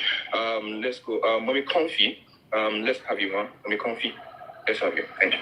Yeah, good evening, everybody. Baba Mohbad, ẹ kúrọ̀lẹ́, ẹ káàsán, ẹ káàárọ̀. Baba Mohbad ní sẹ́, Baba Mohbad ní sẹ́.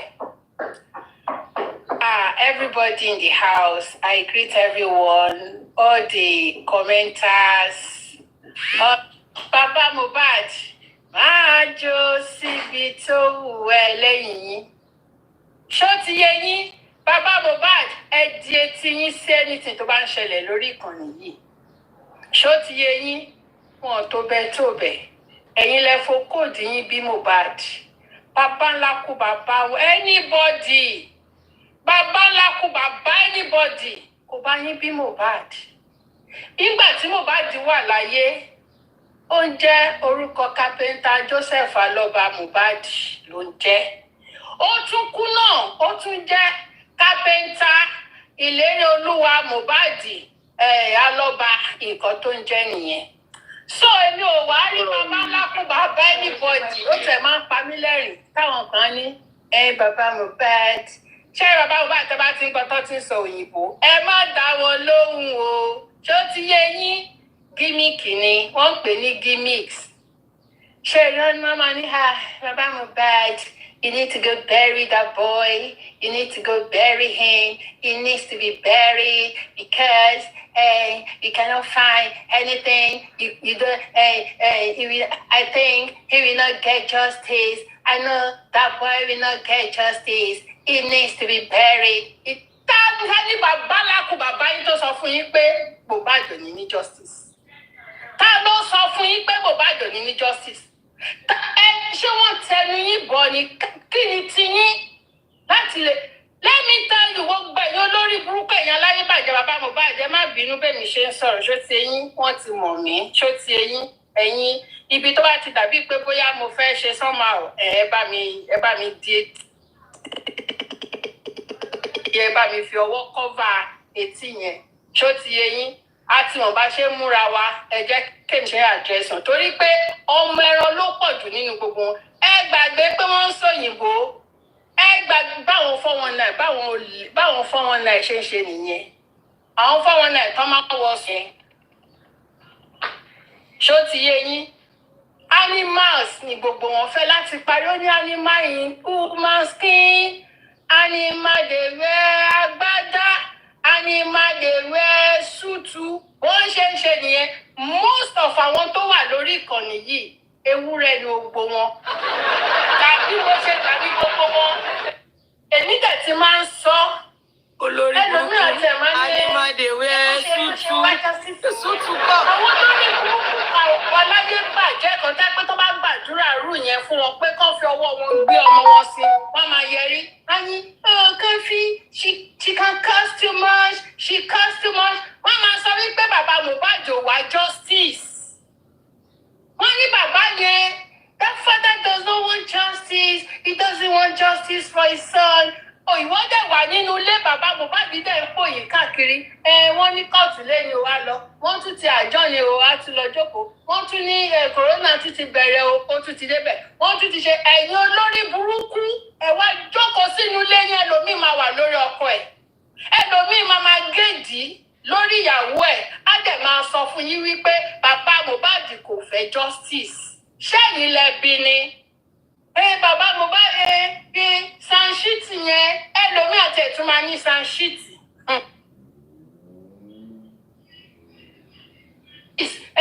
It's not Mohbad ò ní lọ́yà bàbá Mohbad gba lọ́yà fún rẹ̀ olórí burúkú ẹ̀yà aláyé bàjẹ́ amukú mẹ́kọ̀ọ́ yín. Tí kò bá ṣe Mohbad tí Wùmí pa sínú yàrá nínú ilé tó tó invite nọ́ọ̀sì kó wá dírẹ́sì ẹ̀yìn orí ẹ̀. Ṣé bàbá Mohbad mọ nǹkan tí ó mọ̀ bóyá wọ́n máa gba lọ́ọ̀yà fún anything? Ṣé bàbá Mohbad délé lọ́ọ̀yà rẹ̀ ni? Ṣé kápẹ́ńtà ní owó tó máa san fún lọ́ọ̀yà? Kápẹ́ńtà kò lówó tó máa san. Kápẹ́ńtà alọ́ba ní ìròpó ṣẹjọ́ lọ́ọ̀yà rí. Ẹ̀yin olórí burúkú, ẹ wá pa ọmọ mọ́yàn lọ́wọ́. Wùmí pa Mohbad mọ́ bàbá ẹ̀ lọ́wọ́. Wùmí lọ ó pe nurse tó wà níbẹ̀ overnight. Tó wà níbẹ̀ overnight tó dírẹ́sì wúndù Mohbad lórí ẹ̀ lẹ́yìn orí ẹ̀ àti níbi ẹ̀gbẹ́ ẹkùn ẹ̀. Lẹ́yìn tó pa tán, ẹ̀yin olórí burúkú àmẹ́ni tó kúkú àmẹ́ni tó dà yín síta. Gbogbo àwọn tó dà yín síta wọ́n máa gbé òkú ọmọ lórúkọ Jésù.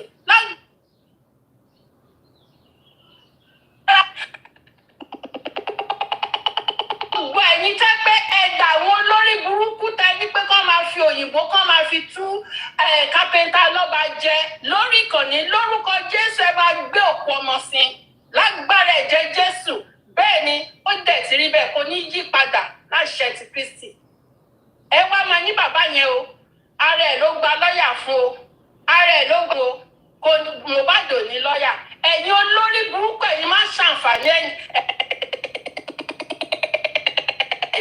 ẹ̀yin ẹ̀dá olórí burúkú tẹ́ pé Ọlọ́run dá yẹn wá túra yín dá lórí ìkànnì yìí. Ṣé tí Mohbad ò bá kú, ṣé bàbá Mohbad fẹ́ gba lọ́ọ̀yà? Mò ń bi yín ni kẹ́ máa dá mi lóhùn o, kò ní dáa fún yín. Ẹ ní jèrè ọmọ yín, gbogbo ẹ̀yin tẹ́ máa sọ statement yẹn. Ṣé tí bàbá Mohbad bá gba lọ́ọ̀yà nísìnyí, God forbid, bóyá ọmọ èèyàn dáràn, ọlọ́mọ ẹ̀kọ́ ọmọ wa dáràn, ọlọ́mọ ẹ̀kí nǹkan ṣọmọ. Ok, wọ́n wá pọ̀ ọmọ ní school. Bóyá nǹkan ṣẹlẹ̀ ní school, ó yá lọ ṣe kíní kan. Ṣé kì í ṣe òbí yẹn ló máa dáhùn fún ọmọ yẹn? Mo bí yín ni o, ṣé ti yín ò di? Ṣé kì í wá yẹn lọ́pọ̀ òbí ẹ̀ wá? Ṣé kì í ṣe òbí yẹn ló máa answer question? Ọmọ yẹn ló máa answer. Ẹ̀yin olórí burúkú ẹ̀yà fọ́fun gbé mu. Àní kò ní tún dáa fún yín sẹ́ẹ̀. Àlẹ́ máa gbé ọmọ yín sí. Bẹ́ẹ̀ ni mo sọ fún èyí tí ò bá ti bímọ nù. Ẹ bá jẹ́ obìnrin, please wait. Ẹ̀yin tẹ́ bá jẹ́ obìnrin nínú wọn lórúkọ Jésù Ọlọ́run máa ṣẹ́wùn bù yín. Bẹ́ẹ̀ ni mo sọ fún yín, ọmọ tẹ́ bá bí ó máa fò ṣọ́lẹ̀ máa kú. Bẹ́ẹ̀ ni mo sọ fún yín, ìṣẹ́ ní sùúrù, please. Ẹni bàbá Mohbad ò fẹ́ justice. Ọláìdé wait, barrister Ọláìdé please wait. Ẹni bàbá Mohbad ò fẹ́ justice. Ṣẹ́yìn lẹ wá fẹ́ justice. Mo bí yín ni. Ẹ̀yin kí ni ti yín? Ok, Gùrẹ́sì ó gbá kápẹ́ńtà létí, kí ni ti yín? Ṣé etí tí Gùrẹ́sì gbá kápẹ́ńtà yẹn òun ni wọ́n gbé lọ sí kóòtù lẹ́nu? Mo bí yín ni o. Ẹ̀yin olórí burúkú tẹ́ bá ti rí kíní kan yẹn fẹ́ máa fi distract. Sí ẹ wò wá dáadáa, àwọ̀ wà distracted. Ẹ ti ṣòfò, ẹ ti ṣorí burúkú, àwọ̀ wà distracted. A kàn máa bá yín fẹnu sí ní kẹ́lẹ̀, a jẹ́ máa bá yín analyze, a bá yín yànnà náà torí parípa mukú mẹ́kọ̀ọ́ ni. Kò sí kan tẹ́ lè gbé wá, igbó ni lẹ́yìn, igbó òun ni lẹ́yìn, Gàmbàrí pa Fúlàní. Kí wá ló kàn wá bẹ́ẹ̀? Kí ló kàn wá? Bàbá Mohbad ó dógbò, ó pẹ́ kó tó dógbò. Èmi gan-an mo fẹ́ dó bàbá Mohbad. Ṣé ẹ ti gbọ́ yẹn? Ṣé ẹ ti gbọ́ yẹn? Èmi gan fẹ́ ṣe é bẹ̀, èmi gan fẹ́ jẹ́ bẹ̀. Ikú pa ní ẹ̀ ní ṣe oríire. Mo fẹ́ jẹ́ bẹ̀ kò ní dá ẹni sùúrù mo máa stop sí. Mo ní Wùmí ló pa Mohbad. Wùmí pa Mohbad sínú ilé. Let me say this please. Mo ní Wùmí ló pa Mohbad sínú ilé. Ó pa Mohbad. Ó pe àdúrà, pa mí sílé má pa mí síta. Pa mí sílé má pa. Gbogbo yín ò ní jèrè. Wùmí ló pa Mohbad. Ẹ̀yin DPP àbí kí náà lẹ ti jẹ́ DPP. Ẹ̀ ń ṣèdí Wùmí. Wùmí gbogbo ni wọ́n máa sọ̀rọ̀ ẹ̀ bá gbọ́. Wùmí já bẹ́ẹ̀ tiẹ̀. Olóńgbé wíìgì òṣì sórí 800,000. 800 pounds àbí èlò ló rà. Let me tell you, wàá ṣẹ̀wọ̀n ó ti máa ń sọ fún ẹ ti pẹ́ Wùmí bó ṣe máa rí gbogbo ọmọ tó jáde láti inú ẹ̀. wàá ṣẹ̀wọ̀n gbogbo àwọn tí wọ́n ń kọ́ bẹ̀ Wùmí kú máa pa ọmọ mọ́ wọn lọ́wọ́ gàrá ni ó ti ṣọ́ọ̀jù. Thank you. Gbogbo ẹ báyìí ló máa fọwọ́ ara ẹ gbé sí i. Kọfí gbogbo ọmọ ẹ ló máa fọwọ́ ara ẹ gbé sí i. láṣẹ tẹdùmarè ó ò ní kúre Kọfí ó ò ní jèrè ọmọ ò ní sí ẹ ọwọ́ ara ẹ báyìí ló máa fi sí gbogbo àwọn ọmọ ẹ ṣé lórí burúkú ni ẹ ní yàrá ìyá bàbá ńlá kú ẹ tó ti wà nínú ilẹ̀ ló máa ṣẹ̀wọ̀n gbọ́dọ̀ fọ́ka. Nínú ìjọsí ń dùn ní bó ṣe ń sọ̀rọ̀ ṣé ló ń bóyín olórí burúkú bàbá.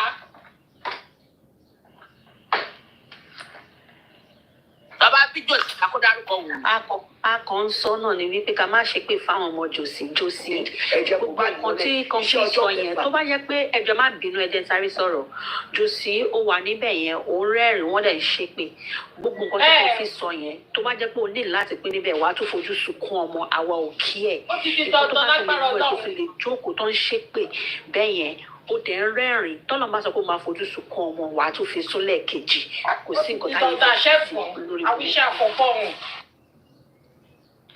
ṣó ló ya wèrè ni. a ló bóyí ní wèrè.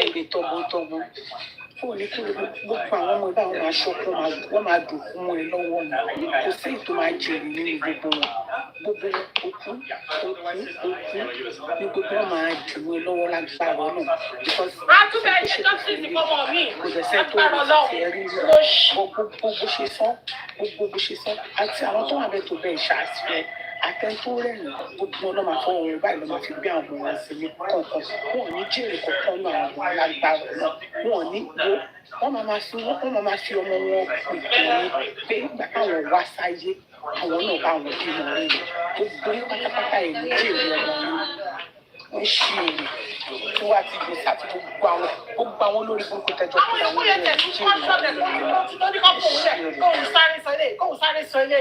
olóṣì tó dẹ̀ jẹ́ the main kìíní ó dákẹ́ síbẹ̀ bó kó lọ́mọ. You can see they are confused. Not them, because they were rejecting. They don't know. Ọlọ́run know some other things. Sending confusion to their camp. They know what is happening, but the way to present it. And God is warning you, talking to you and warning you. You people, DPP, police, the robber, yeah. The police and the governor Sanwo-Olu and the Ẹgbẹ́kẹ̀yàbí, what is his name? Káyọ̀dé Ẹgbẹ́tókan wàdà, sorry if I didn't pronounce your name well.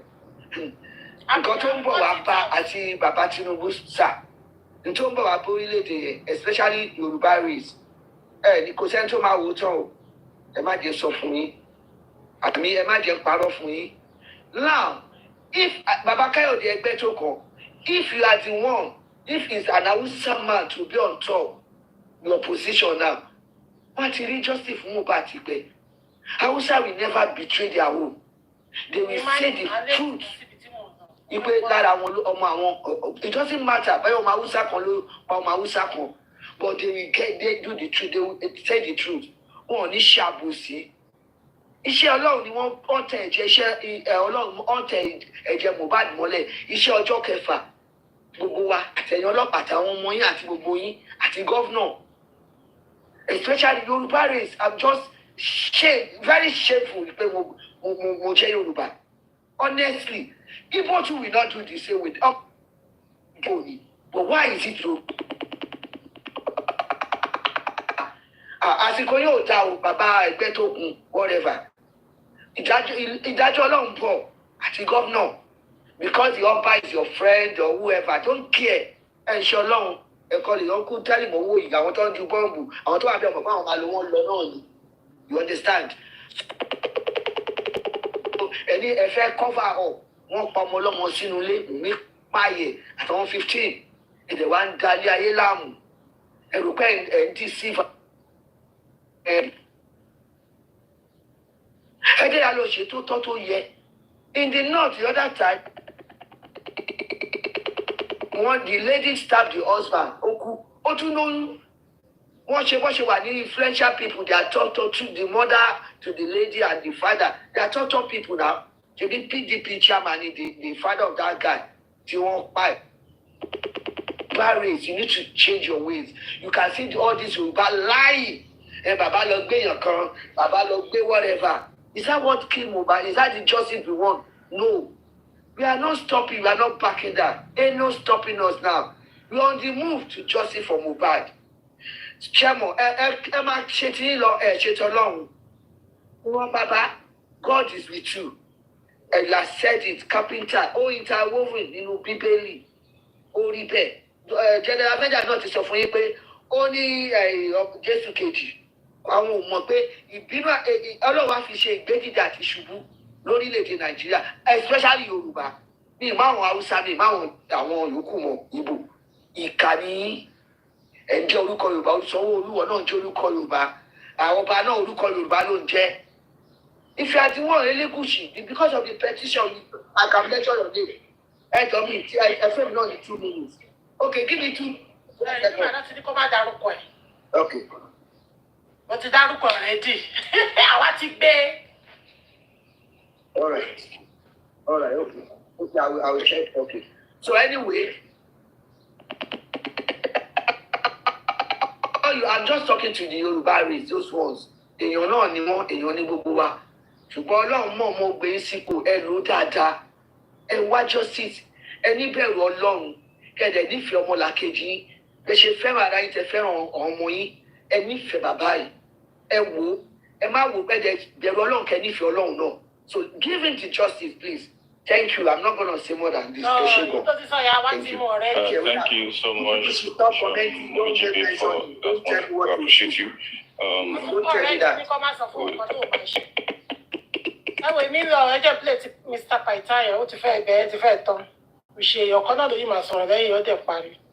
Court Judge, So, that based on this, what do you think?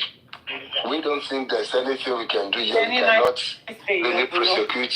We cannot do anything. Although we arrested these people on suspicion of this thing, we were investigating to see the link of their link to this crime.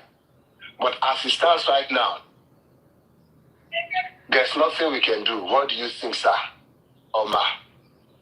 And they just said, based on that, we have to discharge these people. You don't have any evidence. Okay, because these people, part of the, what you call it, part of their rights is right to fair and speedy hearing. Because they keep saying it, justice delayed is justice denied. Not just justice delayed for the victim. Yes, even justice delayed for the suspect. Because as a suspect, if you keep being a suspect for so long without any investigation concluding to pin you to the case, it's more like they're depriving you some certain degree of your rights. So it could lead to justice delay for you too. So why the victims of any crime, why they need justice, even the suspect, everybody involved, whether in commission, whether investigating, they also need justice on their own part, depending on their role in the situation. So the court said, you know what, you cannot keep seeing these people as suspects forever. Since there's nothing you have right now that you can charge them with, let them go. If tomorrow something comes up, good and fine for you. But as it stands now, you do not have anything to charge these guys for. They have to go. That is part of fairness in law. In the justice system, it is part of fairness. So based on that, they got the advice, and based on that advice, Sam Larry, Naira Marley, Prime Boy, whether Obele or Baby or whoever, they were discharged by the magistrate courts. Baba Mohbad Igbomu only know that why would they discharge them? Because there's still a pending issue going on in the coroner's court. The coroner is investigating how Mohbad died, when he died, and circumstances leading to his death. that because that is going on, the DPP and the court cannot just release the suspects or discharge them as it were.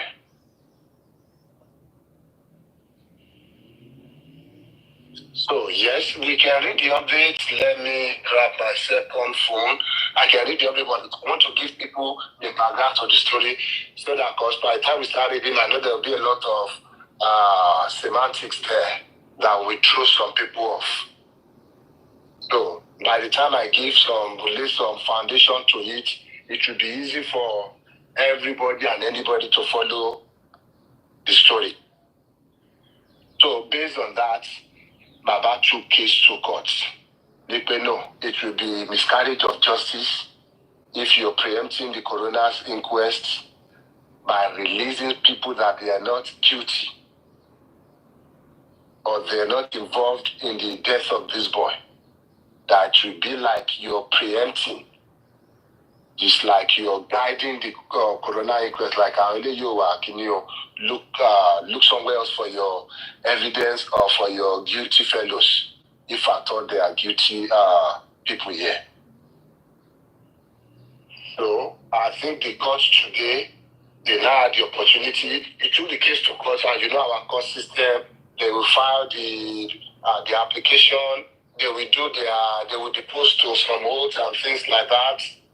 And whoever they are bringing the case against, in this case, you call them respondents, because it's a criminal case and it's a private person against the state. So they are the respondents in this case here now.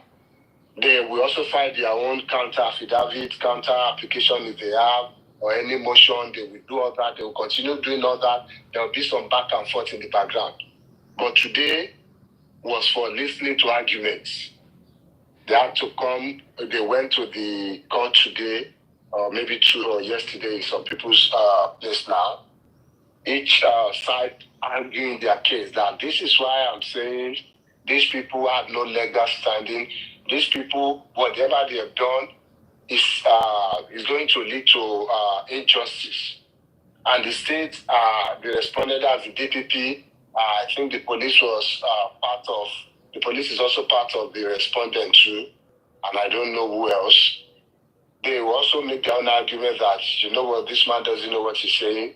This is how the case looks like, and all that. So that's what happened in court today.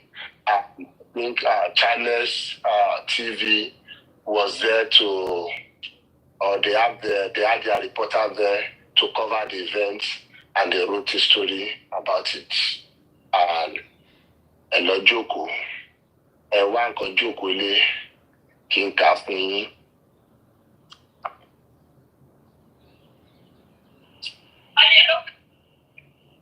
So where is this? So the Lagos High Court sitting in Ikeja fixed July 2, 2025 for its judgment in the application by the father of the late singer Mohbad, Mr. Joseph Aloba, seeking permission to quash the DPP's legal advice and court proceedings, which freed Naira Marley and Sam Larry on allegations of being involved in Mohbad's death. That is the heading. So, Justice Taiwo Olatokun fixed the dates after taking arguments for and against the application from counsel representing the applicant, Mr. Joseph Aloba, Senior Advocate of Nigeria, Wahab Shitu, and Joke Amekre, who represented the respondents. The applicant, Mr. Joseph Aloba, is suing for and on behalf of the Aloba family, while the Attorney General of Lagos State and the Director of Public Prosecution listed as the respondents. So those are the respondents, the Attorney General of Lagos State and the Director of Public Prosecution, that's DPP. So Senior Advocate Wahab Shitu cited a lack of fair hearing as one of the grounds for the application. So you bring an application to court, and that will be like the basis, the foundation for your for the lawsuit. You're applying for something that we want this, whatever judgment they've gotten, we want it quashed. We want it rendered null and void. And you have to give reason that why are you quashing this? Why do you think this is wrong? And part of their reason is that there will be lack of fair hearing. That's part of their reason. So in his application, Mr. Aloba had said the DPP's legal advice freeing the duo of Naira Marley and Sam Larry preempted the proceedings of the coroner's inquest, which is here to conclude its inquiry and sitting into the cause of death of the late Mohbad. He noted that vital suspects mentioned and implicated in the coroner's proceeding have been freed by the DPP's legal advice. So I'm trying to put a little bit of explanation here and there. So what Aloba is saying here is that advice they got from the magistrate court in Yaba, freeing Naira Marley and Sam Larry, that is preempting the coroner's inquest. More like saying, the coroner inquest is not going to find them guilty anyway. Why not just free them now? So and they are now saying people implicated, according to Joseph Aloba and his lawyer, that Sam Larry and Naira Marley, that according to them, they're saying they have been implicated in the proceeding of the coroner's inquest, that they are vital suspects, and that the DPP's legal advice has decided to free them. So, continuation. In their counter affidavits, that's the respondents now, filed June 24, a legal assistant in the office of the DPP, Nde Ibrahim, deposed that contrary to the admission of Mohbad's father, the suspects who were released by legal advice were not acquitted, but discharged. So while we are going on, if you have the time, you can quickly check the difference between being discharged and being acquitted in the court of law. Also, the difference between being discharged and acquitted as against the other two. Let's continue. The deponents, that's the lawyer from the, what's it called now? The lawyer from the DPP. That's who they mean by the deponent here. The deponent said he was informed of the fact of the case by one Mr. Akinde Oluwaseun, a chief state counsel in the Directorate of Public Prosecution, which facts he believed. Because this guy, the lawyer, Nde Ibrahim, is one of the lawyers in the DPP. So he needs to, whatever he's deposing to, it's like swearing an oath there. So he's saying this is where he got this information from, and he believed that person. That person happened to be somebody who is senior to him in the office. Like Oga Etowa in charge of Fisher. They now explain the facts of the case to him that this is what happened here. Don't mind these people. This is what actually happened. Basically, they gave him the case file. So, and they believed it. So in the document, Ibrahim, that's the lawyer in DPP, Ibrahim stated that the respondents, that the respondents now, don't forget, is the Attorney General and the Director of DPP himself. So the respondent admits paragraph 8 of the affidavit in support of the motion, only to the extent that its officers participated in the hearing of the inquest into the death of the late Oladimeji Loba, and also to the extent that upon conclusion of investigation by the police investigators into the death of the deceased, the investigators forwarded a duplicate case file to the office of the second respondent, that's DPP, for the purpose of review and issuance of legal advice. So what this paragraph is saying is that there are some affidavits that, what's it called? Joseph Aloba gave. When you bring in this, your application, you want to start a lawsuit and things like that, you will make some affirmation. So you call it affidavit, like, this is what I know about this. I know this has happened. I know this has happened. I know this has happened. Based on that, why I'm asking for this. And you will swear that this what you're saying, to the best of your knowledge and recollection, that is the truth. If anything is found to impeach whatever you have said there, then you can be sued or you can be charged for perjury or lying under oath. So, what that paragraph is now saying that in Joseph Aloba's affidavit, there are different paragraphs there. That in the paragraph 8, that they agree with some of the things that was said there, and they mentioned what they agreed there, because a whole lot of things was said in the paragraph 8. And the things they agree with there is that, yes, so we participated in the hearing into the inquest into the death of Mohbad. Yes, we participated as one of the authorities there. And when the police also concluded their investigation, the police forwarded a duplicate file to us. And the purpose of that is for us to review whatever the police did with that. Because in a way, they are like an oversight function. They are like people who review the work of the police officers. Okay, you've done this, you've done this.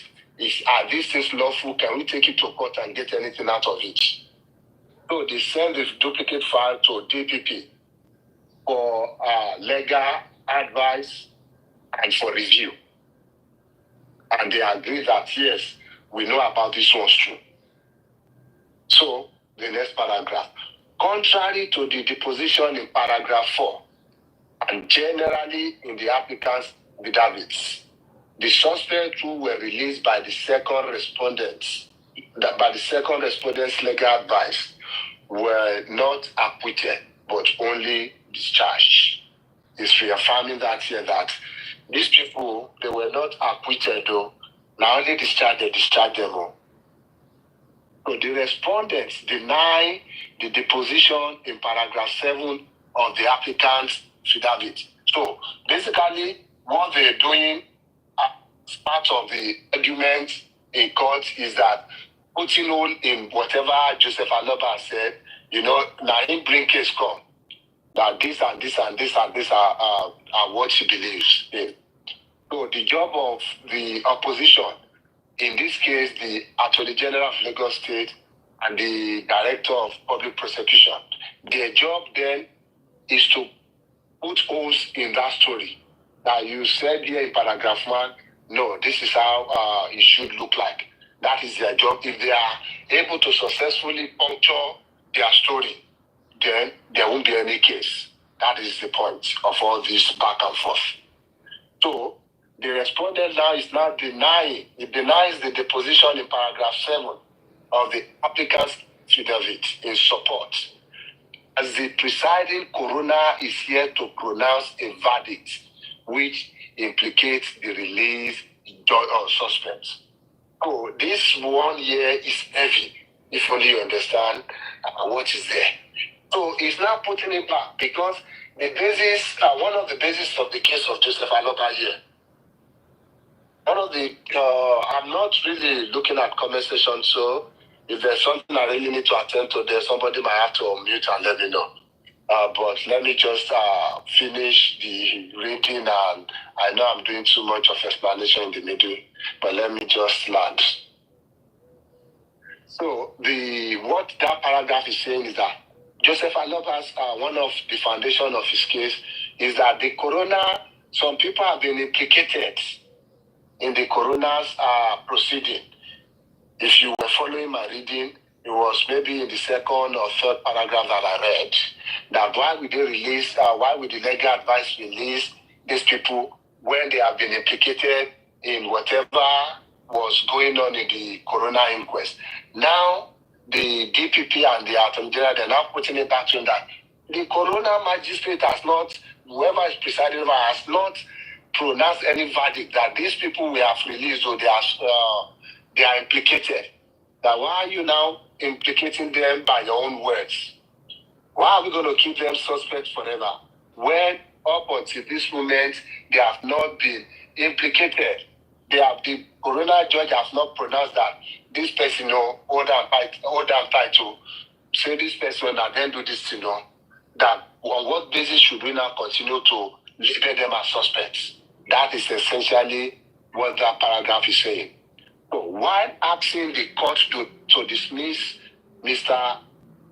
Mohbad's application, not Mr. Mohbad, here is Mr. Aloba.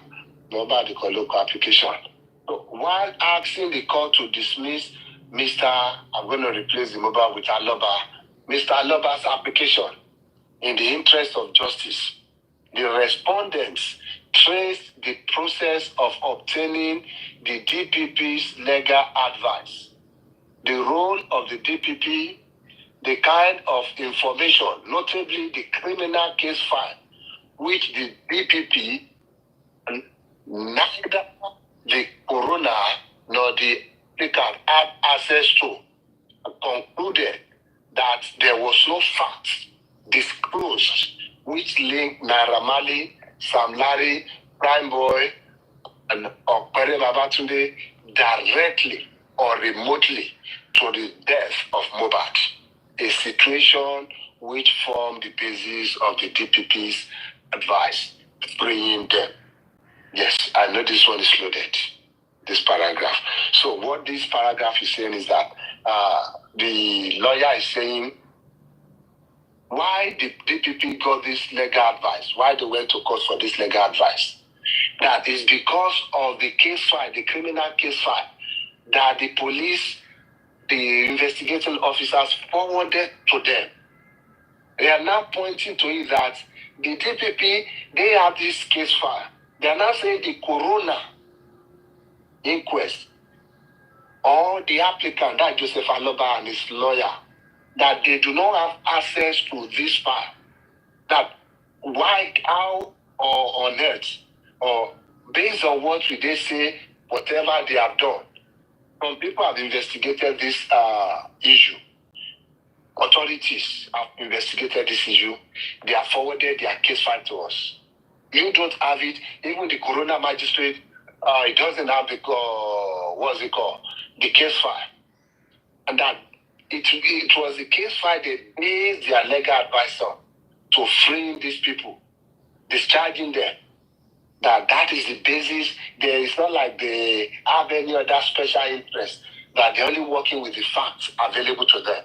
Basically, that's what they are saying there. So, he said that still the lawyer agreed. Contrary to the position in paragraph 8, now they have moved to paragraph 8 of the applicant's affidavit. That's Joseph Aloba's affidavit.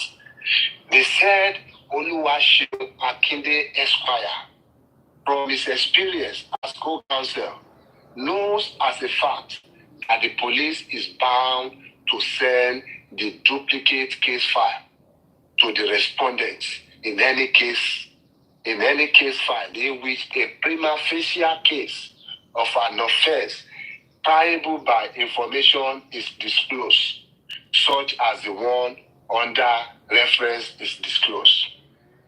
So he's now saying that based on Joseph Aloba's affidavit, I don't know if I can get the affidavit somehow, but I don't think it's available online or anywhere.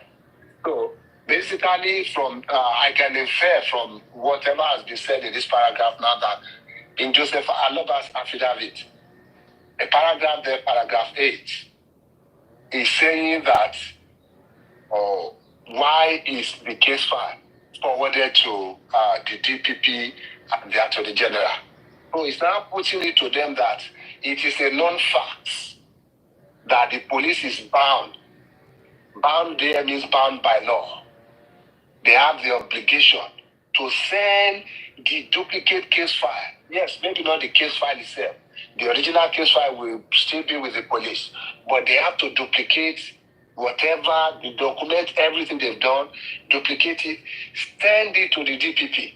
It is the law, especially when they have prima facie case that on the surface, that's the big word, the prima facie is not just on the surface. If you feel, if the facts can speak for themselves. If you, for example, you go in and you see somebody with a knife stabbing another person, the case itself has its own merits. And the merit is that you were witness stabbing this man. If this man dies, we can really hold you for it. So there is a merit. The case itself has its own merit. You don't need to start any detailed investigation. So that's the meaning of the word prima facie there. That's so the police is bound. When things like this happen, they are bound by law to send the duplicate case file to the DPP. So it's still part of putting holes in Joseph Aloba's affidavit. Let's continue. So, further to the above, the respondent states that at no time did the presiding coroner looking into the death of the deceased issue any directives that mandated the respondent to inform it of the conclusion of the second respondent's review of the duplicate case file, which is the conclusion captured in the legal advice sought to be quashed by the applicant. So here is saying that we are doing this and we have done this, and at no point did the coroner inquest issued us any mandate or any directive that, you know what, I want to see your file after you review it before you go and do anything on it. That if there is no law, if there is no authority asking them to do this, why should they go out of their way to do things they are not required to do by law? If the law is saying this, how you do this thing, they have a process, they have a procedure. Why should we go outside of that procedure? So what they are saying that if the coroner inquest had told them that, you know what, if you finish reviewing this thing, send out, we want to see that file, we want to use it for this case we are doing, then they will be bound by law to send before they go to the court to ask for legal advice. That is what that paragraph is saying. So it's still like they are arguing their case.